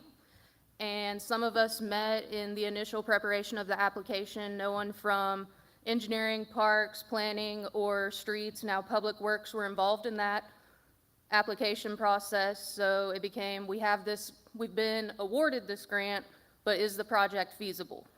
And through those discussions, several issues were identified in those. So let me catch up here. So again, we all kind of met. It was not just one meeting and done. There were several months of discussion and what's the plan moving forward. And some of the highlighted issues with project feasibility included the impact to homeowners. There was a large portion of the original route that did go in the backyards of residents. And while some people may find that favorable, there are others that will not. So we have to really weigh that impact to homeowners, because for parks, we've kind of been down that road before. You have a plan, but whenever you start engaging the citizens, you have to pull back because that's not the most favorable option. And then the number of railroad crossings with this initial route, there were 17 railroad crossings. For us, we've been working with the railroad for over 3 years now. And whenever you're trying to get permitting for 17 railroad crossings, that is a very real challenge, and it's not specific to trails. We've seen it with the transit department and others. We also have the acquisition costs. So it's the Mill Creek Trail Study. We had it completed in 2016, and my concern was the acquisition costs submitted in the original application were low based on the information we had. And then connectivity along Wheeler Avenue. It's a great, nice, straightforward, but really what are the places of business, the amenities, what are they connecting to there? And kind of the goal of Bass Reeves Legacy Loop was to make those meaningful connections. And then finally, the submitted project cost estimate. The grant, it was a maximum of $25 million. We submitted for that, for just shy of that. So initially, based on what we had, we thought, we being those who were not involved in the application, thought the project was $25 million. So we had a transition in federal administration, and with that, the grants, federal grants via executive order, they were kind of in limbo. We didn't know if they were going to proceed. But through that, the RAISE grant was rebranded and transformed into the Better Utilizing Investments to Leverage Development, or the BUILD grant. And in July, we received notification from local Federal Highway Administration that they were ready to schedule a kickoff meeting to proceed with the grant. So during the time from January 10th through July 22nd of 2025, we had no idea we were still going to receive the grant. And also following this notification, there have been other cities in Arkansas and across the nation who have received this, and kind of discussing with them, they accepted the grant and they're in various phases, but something they somewhat did not really take account for is one of the terms of the grant is you start it, you accept it, you finish it no matter what. So the way we looked at that term was, is this feasible? Is the project cost that was submitted in the application, is that accurate? Because had we stopped right here, probably in August, that in 2025, our recommendation would have 100% been to come before the board and say, hey, we need to forgo this almost $25 million in grant funds. However, we recognize the potential ramifications that will have to other potential federal and state funding. So we didn't want to have to present that to the board. We wanted to kind of take a step back and see, can we find a solution that accomplishes primarily the same objectives of Bass Reeves Legacy Loop and kind of satisfies those goals, but in a cost-effective manner and something that we feel comfortable providing to you for consideration that we can afford. So, and through that, this is well beyond what our staff is capable of submitting a revised scope. So we engaged with Half Associates. They have an excellent grants division, and they assisted us with submitting a revised scope. So why a revised scope? I already talked about the feasibility, the unaccounted for costs, significant cost estimate increases, and of course the new priorities in the federal administration. And again, like I noted earlier with other municipalities, you start it, you accept the funds, you have to finish it no matter the cost. So kind of highlighting some of the unaccounted for costs in the grant application, site preparation, and a contingency acquisition consulting services. We cannot do that in-house. We don't have that in our department whatsoever, and I think, engineering utilities does have that, but they are focused on doing that for their projects. And then environmental studies and permitting, those are required as part of the grant.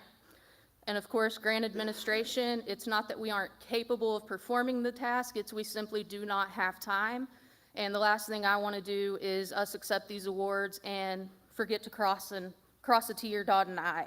So we 100% have to have this. If I thought we could handle it in-house, I would do so, but we simply cannot. We don't have the capacity to do it. And then also the price escalation factor. Usually with federal grants, it takes you anywhere from 9 to 18 months to get a grant agreement.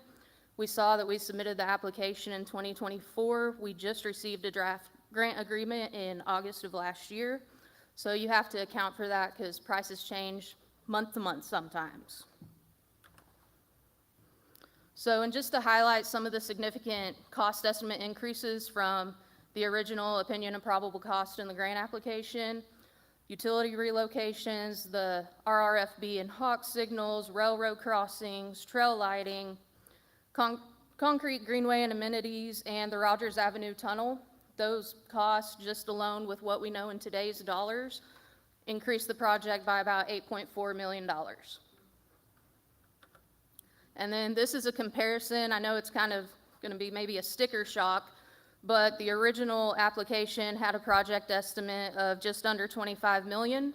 When engineering, parks, planning, and streets, which is now Public Works, got together and we contracted with Half Associates grant team and had an engineer evaluate this, the actual revised estimate and what we know today came almost $41 million. So if we were to proceed with this, we'd be looking at where are we going to find $15.7 million. And I think we all know the budget, we don't have that. But again, looking at the potential ramifications of saying, hey, I know we applied, but we don't want it anymore, how that could play into any federal, state funding or cooperation from them, we wanted to proceed with a revised scope. So I know on this it is very small and it kind of gives you the route. You have it in 11 by 17 in front of your seat up there that you can look at. But the revised scope, essentially we've been calling it, it creates a spine down Old Greenwood Road that connects the north side and the south side.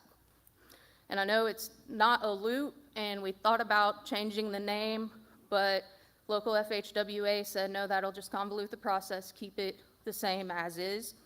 So that's why the title's still the same, but this, we feel comfortable with this. Kind of going through the opinion of probable cost, it's a little over $29 million. Again, going back to that caveat, you start it, you finish it no matter what. Where are we gonna come up with the additional $4 million? So thankfully, the citizens of Fort Smith, beginning in 2012 and renewing in 2022, they decided to invest in parks and recreation through the passage of the 1/8 cent sales and use tax. As we all know, those standing before me, but just a reminder, this can only be used to fund Parks and Recreation capital projects. It can't be diverted to anywhere else. So we do have that money to cover that additional almost $4.4 million already allocated in our CIP for trails and greenways. And again, this money cannot be used for anything else other than Parks and Recreation purposes. So we did that. We found a funding source without having to come back and say, hey, we need almost $15.7 million if we want to proceed with this. So that's kind of where we are right now. And what we've done, we submitted the initial revised draft grant agreement in December, received comments in April, and we've kind of been going back and forth right now. And that's where we are, but we're kind of at the point to where we have to have a consensus, a general direction from the board on whether or not to proceed with this. And just to kind of quickly give a route comparison, the trail width, it stays the same at 10 foot. The length, it does decrease by about 3.3 miles, but whenever you're looking at going from an almost $41 million project to a $29 million one, you're gonna have to reduce the number of paved miles. And then, of course, sidewalks and eliminating the tunnel across Rogers Avenue. You know, it is a good idea. Is it feasible? Likely not, but it's something we can explore in the future. But proceeding with this allows us to capitalize on almost $25 million of funds that we otherwise would not have. And then with this new revised scope, there are 0 railroad crossings. And something that's important that our Trails and Greenways community and Friends of Recreational Trails have really advocated and pushed for is a continuous and connected Trails and Greenways system. So the original route connected 14.6 miles of Trails and Greenways. What we're presenting to you for consideration connects 30.2 miles of Trails and Greenways. So it goes all the way to Greg Smith River Trail, to Ben Guerin, and all of Chaffee Crossing. So it's really, I mean, like I said earlier, and we've been calling it, it's a spine in the center of the city, connecting the north and the south. And with this, I usually am not this blunt, but we are at a point where tonight I have to leave with direction from the board on whether or not we want to proceed with our revised scope, or if we want to say, no, let's kill the project and notify FHWA that we do not wish to receive the grant funds. And with that, if the board is in favor of giving me the direction to proceed with this revised scope, this does not commit the city to accepting the grant. We are not at that point right now. We've been awarded it, but we do not have a draft grant. We do not have a final grant agreement. So what I need to do and why we needed to do this tonight is I need to start the procurement process for professional services. We can't utilize what we typically use with the city on the statement of qualifications on file in the city clerk's office.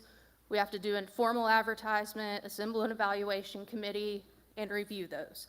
And that takes 6 to 8 weeks.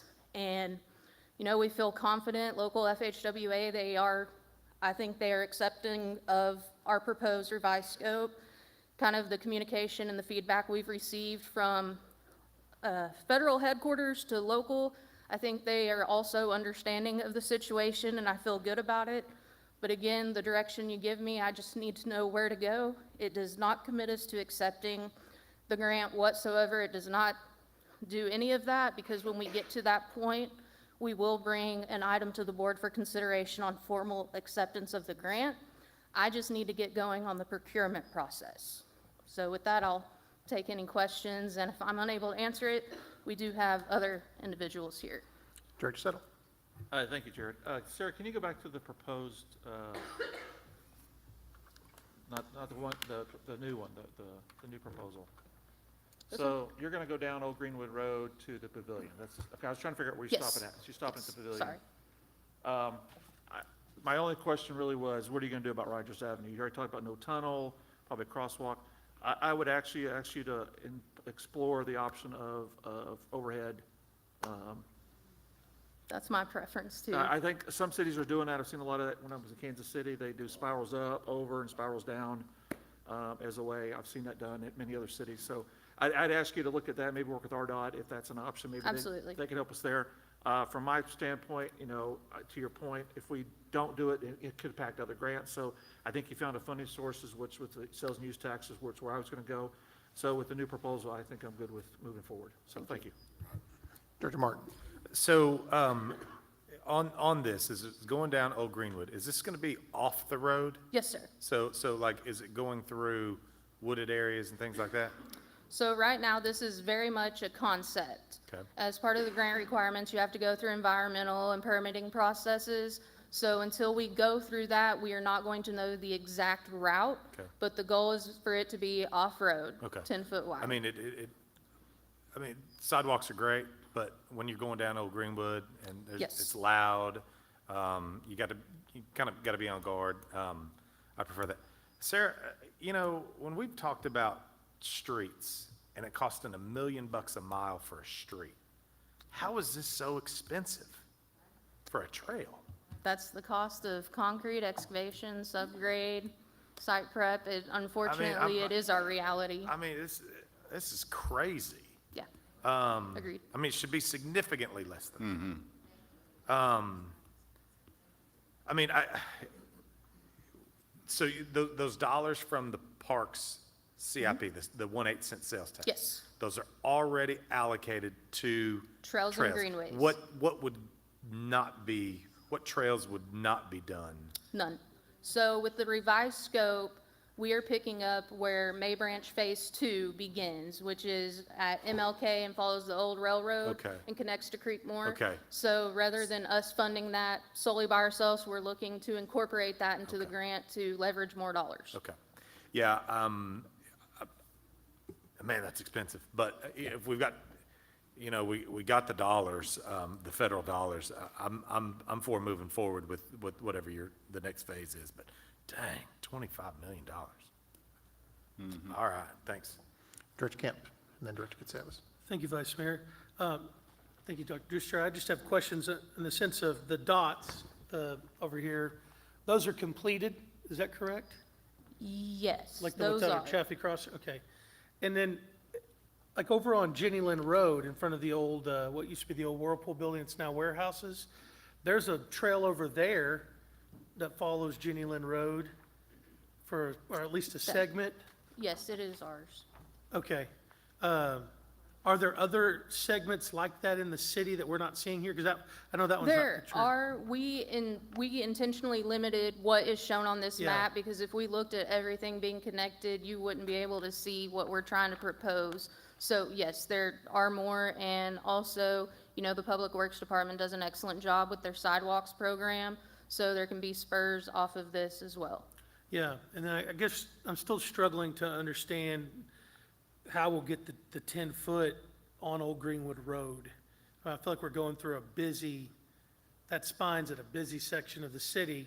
I mean, do you have any more comments? Like, what does that look like? I mean, is it some sort of expanded sidewalk then, or? That will come out whenever we initiate the design, but we do feel comfortable we can get there. Maybe some portions, which it occurs in other trails, we have to condense down to 8 foot, or maybe we do have to convert to a sidewalk. But the majority of the route, we do feel comfortable with this, because trust me, if I didn't, I definitely would not be standing before Sure. you tonight. Yeah, no, sure. I think and you said construction is 2030 start? Initially, we said 2030, and kind of reviewing the initial, going back and forth with FHWA on the draft grant agreement. Now we're looking at late 2029, hopefully, with completion in 2032. And I know that sounds like a long way away, but environmental alone and permitting will take probably 15 months. And then the design, so I know I'm pushing you for a direction now, but it's because planning and everything we have to do as part of this process takes a significant amount of time. And are you talking about the sales tax, where you found the park sales tax? And I'm very familiar that that's used for Yes, sir. capital improvements for parks usage. Yes, sir. Is that money that you already have today in the fund, or is that Not counting today. potential future funding? Future funding, and our funding, it does sunset in 2030. However, we already have that. I think I actually have $6 million allocated for trails and greenways through that through not just this year, next year, but from now until 2030, enough to cover this. And if there is cost overrun, we do kind of have a cushion. That's what I was about to ask, 'cause let's say, Yes. just say the 4 million number is 7 million. Is that going to hurt the park CIP, or does the park CIP have enough cash to float that? I think all the engineers I work with know that I want worst-case scenario up front. Yeah. So the $29 million figure you have in front of you that I presented, that includes a 20% design contingency in addition to a 10% price escalation. So we do feel very comfortable with that. However, things happen that are unpredictable and it could change, but I really do feel comfortable that we can complete this with the sales tax dollars in our 1/8 cent sales and use tax. Yeah, I wish it was a loop. That's kind of where I'm at. I mean, Yeah. I do see, I guess, the need to connectivity, and I guess my thought is, just thinking this through, I'd love to even see eventually the other master plan of things that we're looking to do to try to Agreed. communicate, because obviously, the goal of this hopefully is, I think of like Mr. Posterick here, that this is his mode of transportation around the city, and I hope that something like this is checking boxes for people that are using this mode of transportation and that it's safe for them. I know several friends of mine that have talked about, I've got 2 friends that do street biking, and both have had accidents with vehicles. And so I see this as an amenity, and I think we need to have this mode of transportation available in our community. The game, I would say, is yes, but I would think moving expeditiously wherever possible is advantageous, because though you say we have that cushion there, I have a feeling we'll be having to tap that, and I would hope that the park CIP will manage that to accommodate that, because that's the concern I have, is the cost of increasing over time, especially with the delay. Yes. Director George Katsoulis? Yes, sir. Thank you, Mayor. Sarah, you know, for years y'all needed a couple of dump pickup trucks. No money. I know this is for capital improvement, not operations, but, you know, it seems mysteriously that money just pops up. This does not pop up. It's been allocated and all of our CIPs transparent. I understand that, but, you know, I mean, we've cut the police, we've cut the fire, we cut the budget. I don't have anything against the trails. I'm not supporting this right now. Maybe down the road. But why wasn't that money used towards the water slides? That's a capital improvement. I did not have that money, and the park commission was vehemently opposed to So we're using spending that. money we don't have, correct? No, we're not spending money we don't have Okay, at do you have all. $4 million in the This- bank right now? This money that I'm saying, let's leverage with the $25 million we're getting from the Mm-hmm. Yeah. federal government, cannot be used for police or fire, it cannot be I used for understand water. that. I understand So we're that. not requesting any money from the general fund at all. It can only be used for this purpose. I understand that, but, you know, this is, you know what this reminds me of? It reminds me of the water slides. Only $2.1 million. That's, to that point, And then it ends up being $8 million. I'm afraid this is gonna happen here. to that point, that's exactly why I went with a revised scope, because had we accepted this, we'd be $41 million coming up with 15.7. That's crazy. That's why we went with a revised scope, But to that- prevent that. I don't have anything against this project, but I'm having trouble, you know, because what's gonna happen, we're gonna get going, and then, boy, we need another $4 million. We need another $5 million. That, you know, I mean, y'all have any ideas on this? If we can't do this for 25 million bucks, we ought to sack it up and be done with it. I mean, this, Well, yeah, I agree. I'm just, what I'm saying is, it can't get any more than that. I mean, it's just, you can't go any more than that.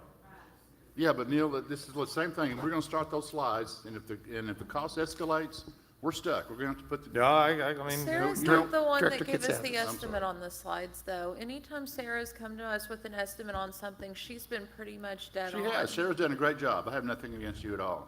let's. Hold on a second, Director Martin.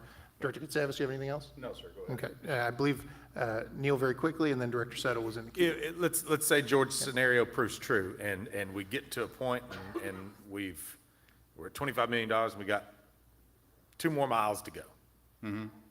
there's, can't do, we got, there's no additional dollars coming. Can we Nope. just stop it at that point? You will, unless the federal government waivers, you will Yeah. pay that money back because you are in default of your grant agreement. Yeah. What does that And mean? that's why it means you did not meet the terms of your grant agreement. So if you and- go over, if you don't get it done, in time or under Yes, under and money. that's why we have that. It's essentially a 30% contingency built into that Okay. project. So you'd be done. You're Yeah, done. at I that point. would, it's a risk. I would interject myself here because it's where the conversation has flowed. I would appreciate, Sarah, and I think we all would, if you would send us the language and specifically highlight the you start it, you finish it, no matter what clause language, because I would say that, I mean, first of all, that's a problem for the year, 2030, 2031, 2032, first of all. But how long you take to finish something, whose definition of finished, I mean, like, I would very much appreciate the opportunity to review this language, because you could reach a point, to your point, Director Martin, where you are a mile or two shy, and you could just say, we're not finished. And we're waiting to finish it until we have the funding to finish it. What is someone gonna trundle down here from the Department of Justice and go, oh, you said you were gonna finish and you're not finished, and you said in the year 2026 that that's somewhat silly and somewhat alarmist in my opinion. And so I would really appreciate the opportunity to review that language. Director Settle. Thank you. North of Rogers Avenue, are you going to be using the old railroad trail? Yes, sir. And so even south of Rogers Avenue by Agnew Brick and Kelly Ball Fields, we got the old, part of that, we still got the old trail, the railroad trail, correct? Yes, Correct. that is our plan. It might change when we get in there, but yes. Okay. Let me ask a question back to what they're talking about. If you proposed a shorter, I don't know, go to south side, go to Gary Road, let's say we just go to Gary, and then we get that done, we have money left over, then we can continue on. Would that complete the project per se? That would be a discussion with FHWA, and I will say, kind of to Director Rigo's point, there are firm deadlines that we have to hit. The main one is funds have to be obligated by September 30th, 2030. So we do need to start at least preparing for that, but I know that we are not the only city sharing the same concerns. Now, and I think Chris Hoover, he has excellent relationships with government relations, and I think there is a push because there's multiple cities in Arkansas that we can assist with that, but I would not hold my breath that the federal government would be lenient on dates. And you talked about at the very beginning, a change in administration. Now in 2028, 2029, there'll be another change, obviously. Yes. Is there any chance that that change could impact this, even if we have an agreement with the raised grant? Could there be an impact if an administration changes on this? I do not know that answer. Okay. I But would once we, assume if you have an agreement, the answer is no, but I don't want to say for sure. okay, thank you. Director Christina Katsavas, then Director Kemp. So Sarah, the name, as far as needing to not cause any further delays, you can't change the name on paper. But what I don't want is for us to be putting out Bass Reeves Legacy Loop to the public, and the public think they're getting a loop, and we've got Bass Reeves Legacy Line. So as far as our communications to the public, do we have to publish it as loop? I think Or for is it- now, yes, but let us get the draft grant agreement to present to you all for consideration and get that, because the last thing I want to do is say, oh, let's call it line, because that was our proposal actually. And that hurt us in any way. So for now, stick with the name. But again, when this is completed, it will go through the formal naming process that's required. Okay. I don't want information out to the public where they then feel like they've been deceived. Agreed. As far as loop versus line, that was my concern. Thank you. Director Kemp? Thank you, Vice Mayor. And I actually agree with Director Christina Savas. I really think a line sounds way better than a loop. We tried. Will that really detriment us from getting the funds? If it's not, I really would push there. Another thought I have would be the route green here at the bottom, if future, okay, so Bass Reeves Legacy Loop conceptual, okay, I'm trying to process this. So that's this green line down here by heading south from Guerin Road is not necessarily a part of this 29 It million? is not. That will be constructed by RDOT. Okay, okay. Never mind, then I withdraw my question. Thank you. Yes? Sarah, where's the money gonna come to develop Acme Brick Park? We don't have a plan. We don't know, Y'all did- y'all- This well, y'all- item's not about the Acme Brick Park. Well, I understand that, but let me ask you a question.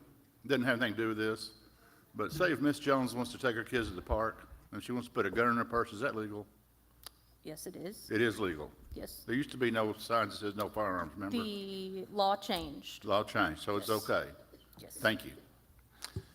The comment that I will add to the conversation is, obviously, there's more information to come, which you've made very clear. There are juncture points, a consensus, which appears to be present for you to proceed here tonight, does not, irredeemably lock us into something.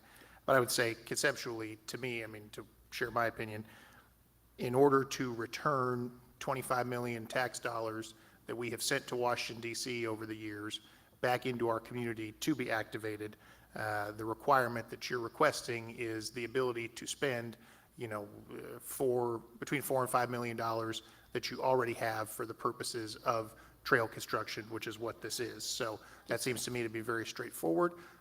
Obviously there are further questions and pieces of information we need to have before we fully and finally proceed, but as for me here tonight, I would like us to move on to the next junctures of the process. Thank you. Any other, Director Good? Dr. Deuce, I just want to thank you for your presentation. Thank you for taking a step back and reviewing this and bringing us the revised presentation, the revised scope. I too, a little disappointed that it's not going to be a loop, but I'm very thankful that we're still, eligible for that grant. And I believe a question was asked about administration change. Director Settle asked if it was a possibility that the grant status might change. And I believe, I saw Mr. Chris Hooper in the back. Could you answer that question? Because you have a very good working relationship with governmental affairs.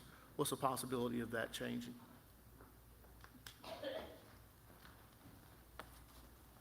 Good evening.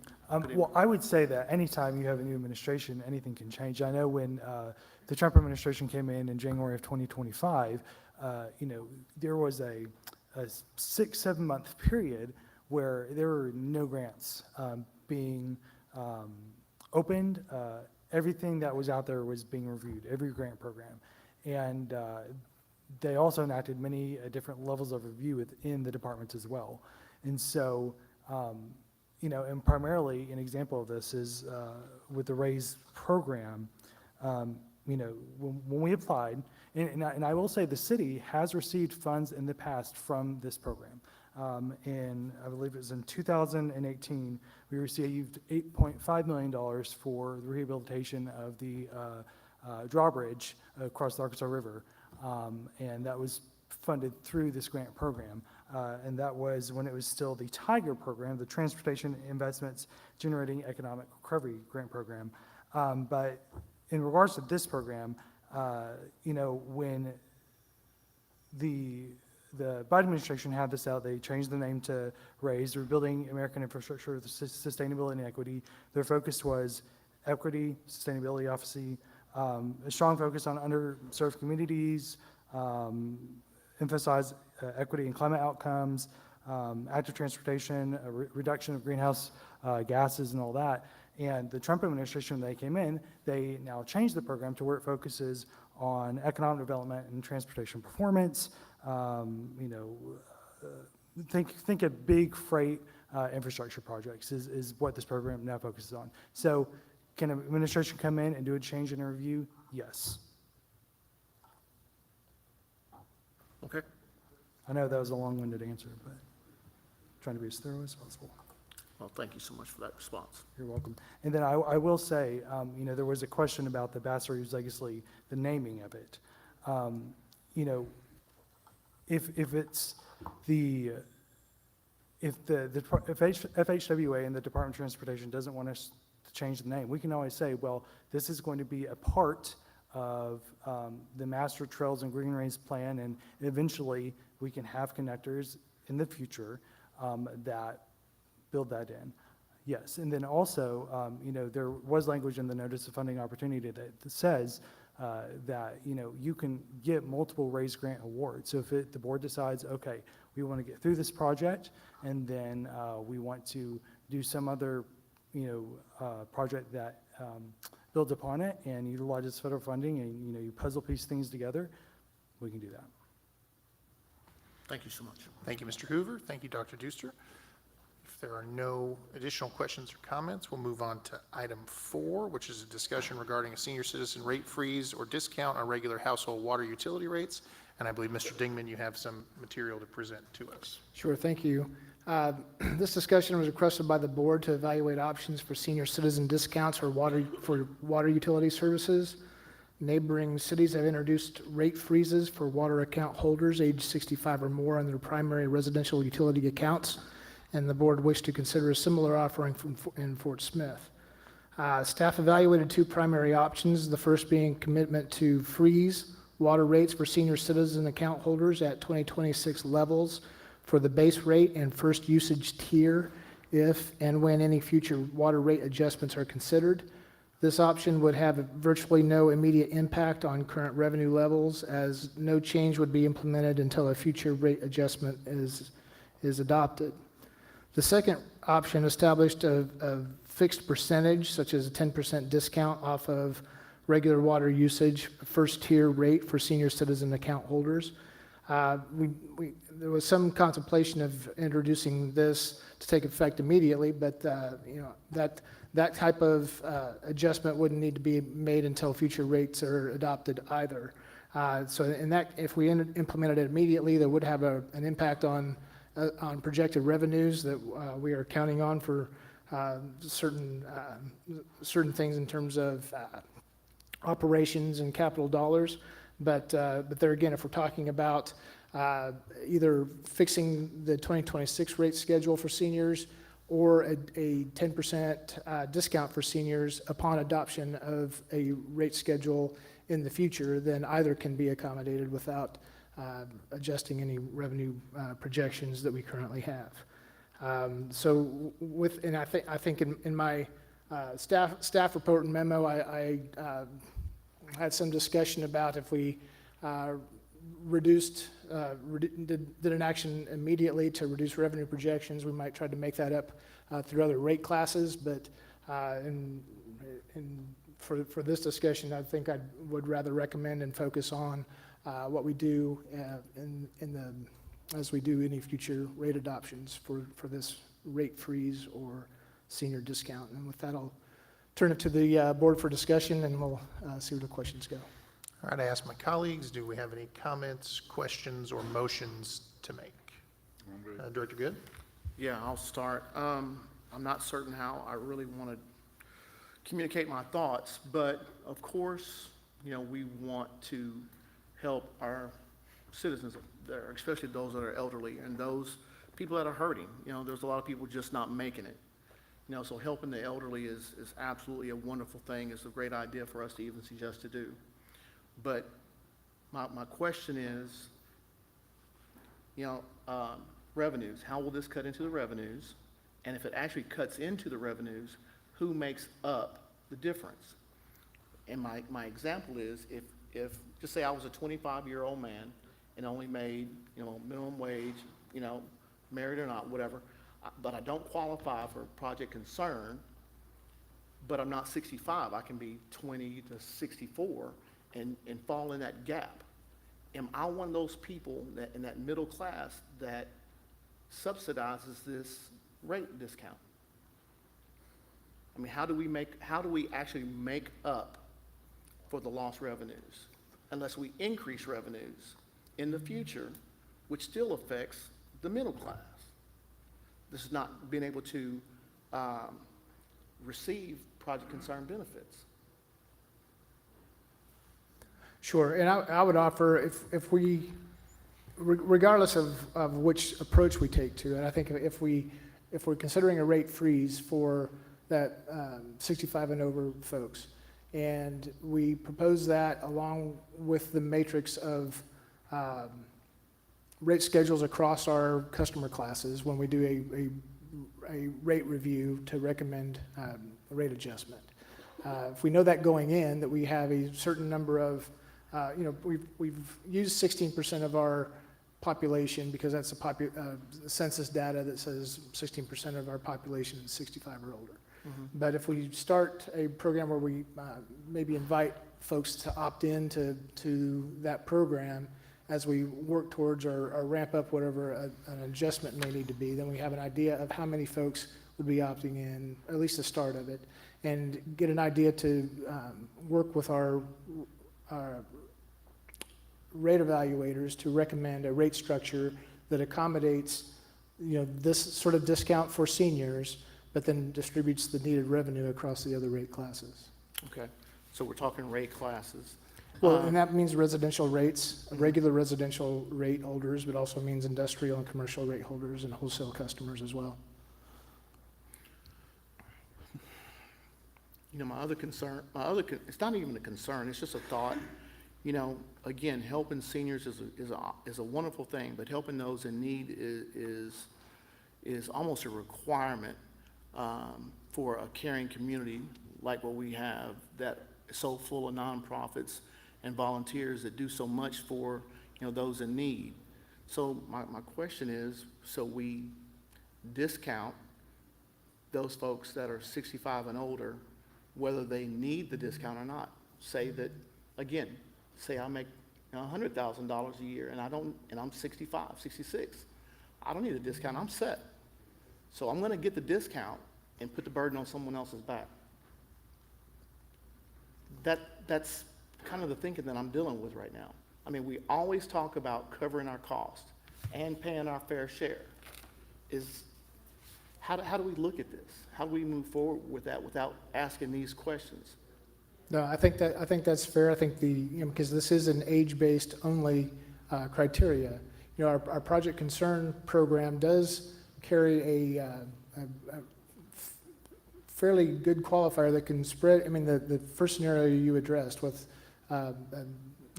mid-20s person, minimum wage, making a living, they would qualify for Project Concern.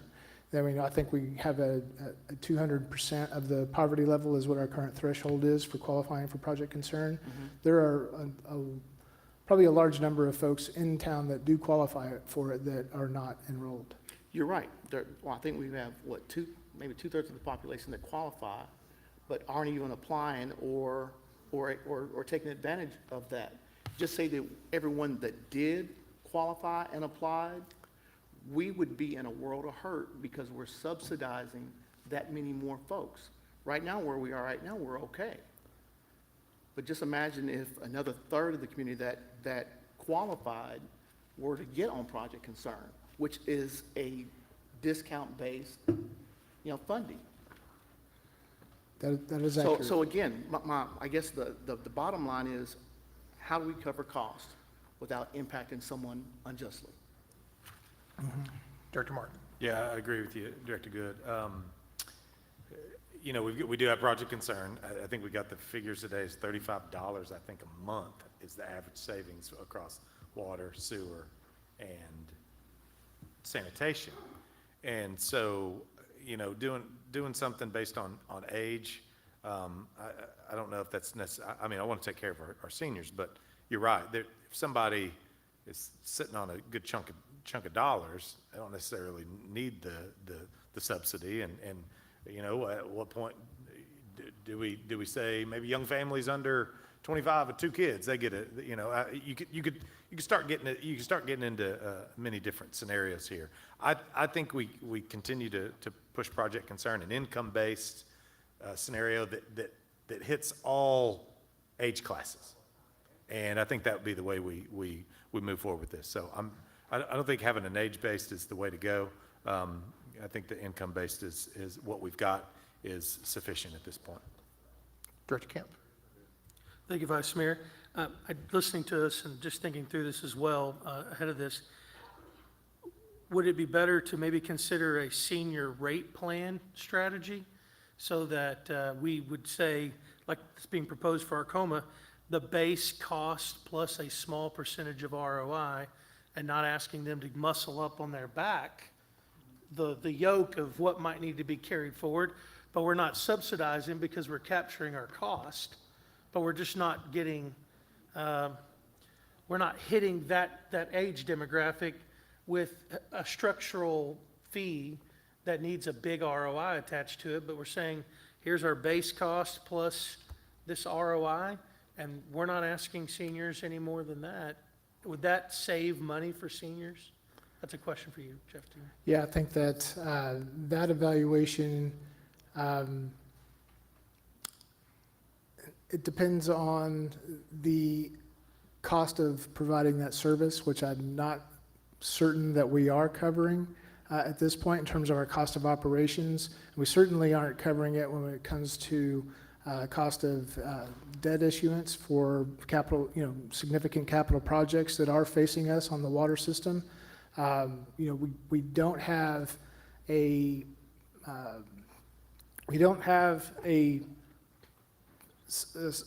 capital investment program through issuing water and sewer revenue bonds or something like that that is large enough at this point to sustain the capital projects that we need. And so I would be hesitant to say that we are, that we have capacity to offer discounts at this point. But we do know our base cost, don't we not? I mean, what a CCF cost us? We do. I mean, yes. But in terms of covering operations is a significant effort that we put into in 2024 when we had our last rate adjustment. But we did not build anything into that rate adjustment for issuing debt or covering large capital costs for the improvements that we know that we need to make. I guess I'd listen to you. I would be curious for the administration to figure out what is the capital structure improvement cost divvied out among the users for the water utility so that we can know that number. I think that would be, I think otherwise it's hard to look at this and consider this and find a way to actualize savings. We know Project Concern is there. We know it's 2% of the poverty level. But I think to the spirit of Director George Katsavas's proposal was that we would, in future rate increases, not be overburdening senior adults. Is that was the part of it? Yeah. So I think some sort of senior rate plan strategy might be something that we should maybe look at and consider, so that as we look at these rates, we are factoring in those that are elderly, and we're not asking them to be overburdened in the proportion of what they carry. I mean, the taxes do that. I mean, as they go down to the lowering their income, I mean, we depend less and less on them to fund that because there's a workforce taking care of it. But I just wonder if that's a better approach at this versus some hard number discount, but more of a strategy to say, no matter what's in the future of Fort Smith, we're not going to take advantage of the elderly. Sure, absolutely. And, I'll say also that we struggled to adopt a multi-year capital improvement program for water projects specifically because we couldn't identify the funding needed for those projects to happen in years 3 through 10, essentially. And so, we do have a charge then to identify how many dollars we need for these water transmission line improvements, water plant upgrades, things like this that we know need to be in that 10-year plan, and we need to find funding for those. And so to find funding for those, we look at the water and sewer revenue bonds and how many dollars are needed on a rate structure to fund both operations and cover our capital costs for investing in infrastructure. And those are challenges that we have not met yet. Those are challenges that we are facing imminently. And so, our operating costs, we have a pretty good handle on, we think. We don't have a good handle on how we fund capital projects. Do we, and it's connected to this, so I'm not wanting to digress hard, but is there plans for administration to bring back before us a capital investment in water meters so that we can get Matt Meeker and the Public Works Department, as they're able to now have been caught up, they could go and fix some of these water, especially anything 3-inch lines and greater. I mean, are we bringing forward some plans? Yeah, I mean, in terms of what we'll be able to build into our operating budget for one, because we do have a dollar figure for replacement, regular replacement of water meters. But, in terms of a more significant investment, I mean, we're talking about capital dollars. And so if we look to make a specific capital investment in water meter replacement, we just need the hardware. We do have the staff, we do have the capability to change a significant number of water meters in the city over the course of a year. And so, I mean, to the tune of 8,000 to 10,000 meters a year that our staff believes they could change out if they had the meters. And so that investment, and we're looking at the $260 a meter range, $260 a meter range. So that's pretty significant. Yeah, I'd like to see. And we're talking about the $10 million that we submitted for congressional project funding that we did not get awarded, but that $10 million would have replaced almost all of the meters in town over the course of a few years. And so that's the type of project that we need to consider, because our water meter, I mean, even our, we all know this, even our newer water meters are failing. Our older water meters have held up, but they are failing. And But so, I mean, how many meters will Public Works replace this year on a high level look? I mean, are they looking at 5,000, 3,000? we don't have the dollars to buy all of those meters. And so we are transitioning the water leak teams. They do have some work to do on lead and copper verification type of responsibilities that we need to do, but then that team will start moving towards a meter replacement. And as we can afford to buy meters for them to put in the ground, we will do it. What a great use of money. I think we should consider giving him the ability to put in 6,000 meters. I mean, I'd like to see something like that brought forward by administration. Yeah, and work that into an overall capital plan that incorporates those meters and other larger projects that we know that we need to do. Director George Katsavas and then Director Christina Katsavas. Jeff, on freezing these rates, we're not, I mean, say their bill runs $60 a month, and they freeze it at $60 a month. How much do you think that they would go over that? I mean, what are you looking at to say that we would be losing money on this? I'm not sure I understand your question. Well, I mean, they're going to pay $60 a month, frozen rate. Where are you getting figures that we're not going to make any money off this? I mean, where's Well, if we have a pool of ratepayers, and then Yeah. all of them are contributing essentially their fair they're still share. paying their bill. Right, and then if we identify a segment of that set of ratepayers that then has to pay less, somebody else has to make up the difference in terms But of the what they're revenue. not having to pay less, they're just paying their average, what they're normally using. Right, but We're not giving them a discount. right, but when we talk about, this would only come into play when we did future rate adjustments. We will need to do rate adjustments in the future. Oh, I'm sure. To accommodate capital programs and things like that. And so that's where their savings and their first tier usage, if they stay within their first tier, they likely won't see any increase if we adopt a rate freeze for their first tier. Yeah. If they stay within that first tier, they won't see an increase, but everybody else will. Well, I mean, we have to do something for the senior citizens, What do y'all think about not paying property taxes after 65 on your house? Don't you think people deserve that, own something? I feel like we're gonna do something, let's do it across the board. Yeah. That's where I was saying if we could provide rebates back to people. across- Something. And potentially that would lead us to property tax reduction. Can y'all think of anything that the city has given back to the people Property monetarily? taxes are not the city. The only thing I can Yeah. remember years Yeah, ago, some of this- we got a $1 discount on sanitation when Ray Gossick was administrator. I can't think of anything else. Jared, there's 5 mils to general fund that the city procures every October. That's something we could consider doing. I mean, I'm just Yeah. using that as an example to what you just said, yeah. Director Christina Katsavas. I feel like the subtext of what I'm hearing here a lot is rate increases coming. Would that be accurate, Jeff? Rate You adjustment. know there is. I mean, I'm hearing a lot of that kind of carefully worded. Is that coming, a presentation for rate increases? Not so much a presentation, but we certainly need to have a discussion of how we approach this, because, you know, we have a rate study that was done in 23 and 24 that made some recommendations. We adopted part of those recommendations. But, you know, now we're 2 or 3 years later, we need to revisit that and update it and show where that needs to be, considering the capital projects that we've identified. I mean, and I know that we identified a range of dollars for capital projects, and I'm not talking about adopting the holistic, whole-scale list of projects for that, but we certainly need to identify at least the next few years of capital projects that we need to do. Well, the capital projects, you're talking about replacing all the meters. The last time we replaced all the meters, we still haven't made the money back that we spent. So why is that so critical? I mean, if it's just a losing deal, why are we raising rates to rush into that? Well, that meter program failed for a lot of reasons, and one of the reasons is it didn't get completed. How many meters were replaced last year?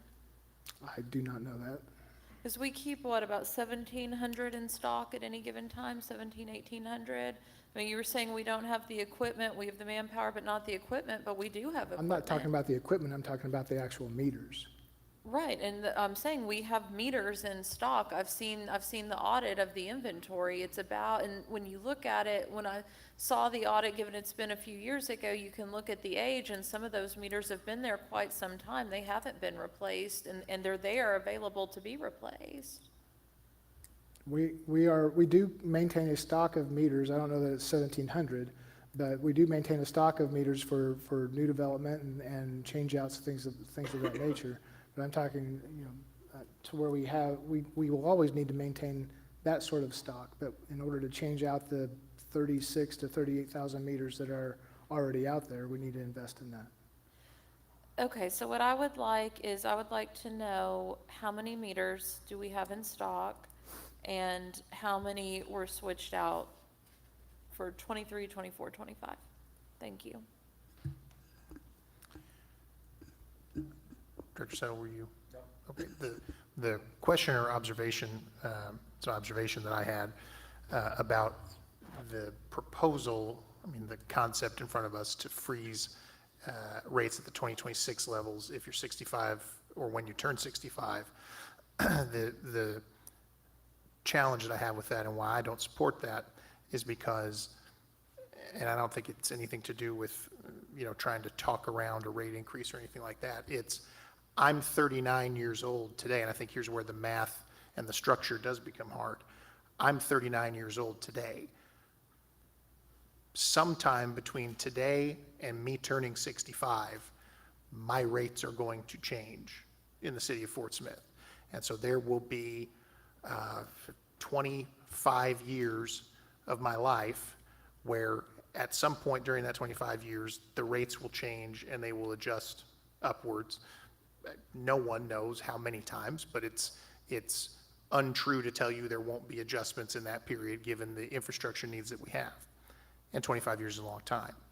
So if I'm counted or people try to budget and look at things based on, here's a user who for 25 years was in the system and he pays this and this and this and this, and then when he turns 65, he gets to go back to a rate that was in place 25 years ago, I think that becomes a logistical challenge to manage and multiply me by 30, 40,000 customers, because anybody under the age of 65 presently will eventually, if they stay with us on this good earth, they will arrive at 65. And so there will be some difference that will then have to be rolled back. It just does not, doesn't mean that there's not ideas out there, and people have talked about those tonight, that could be done to help out the folks in need of a senior age who are genuinely in need. The 10% discount, project hits earned, senior rate structures. I just personally think that there are feasibility challenges with the freezing it at the 2026 level for all time and you get that once you hit the age of 65. I think that's logistically challenging. No, I certainly agree with that, and even if the notion was to move forward with a rate freeze of the 26 levels, I think that at some point in the future, as you do future rate studies and such, the board and such in place at that time would have to consider a fair adjustment to that, from the 26 rate to maybe to a different rate that's, still less and still offers a senior discount, but is more in line with what their actual needs are at that time. I completely agree with you. Any other comments or questions on item 4? All right, seeing none. Item 5 is a review of the preliminary agenda for our June 16th, 2026 regular meeting. I would hope you all take the time to do that. It's here in front of us. Before we adjourn for the evening, any other Mayor, I have items of business? yeah, I have Yes. two motions to make. Yes. Okay, the first motion is I'd like to put on a study session to discuss the cemeteries again. I'll The second upkeep that. of the upkeep of the cemeteries. I'll second that. Okay, and the next motion is to put on the next Tuesday night agenda to vote on the 2016 change of government, former change of government.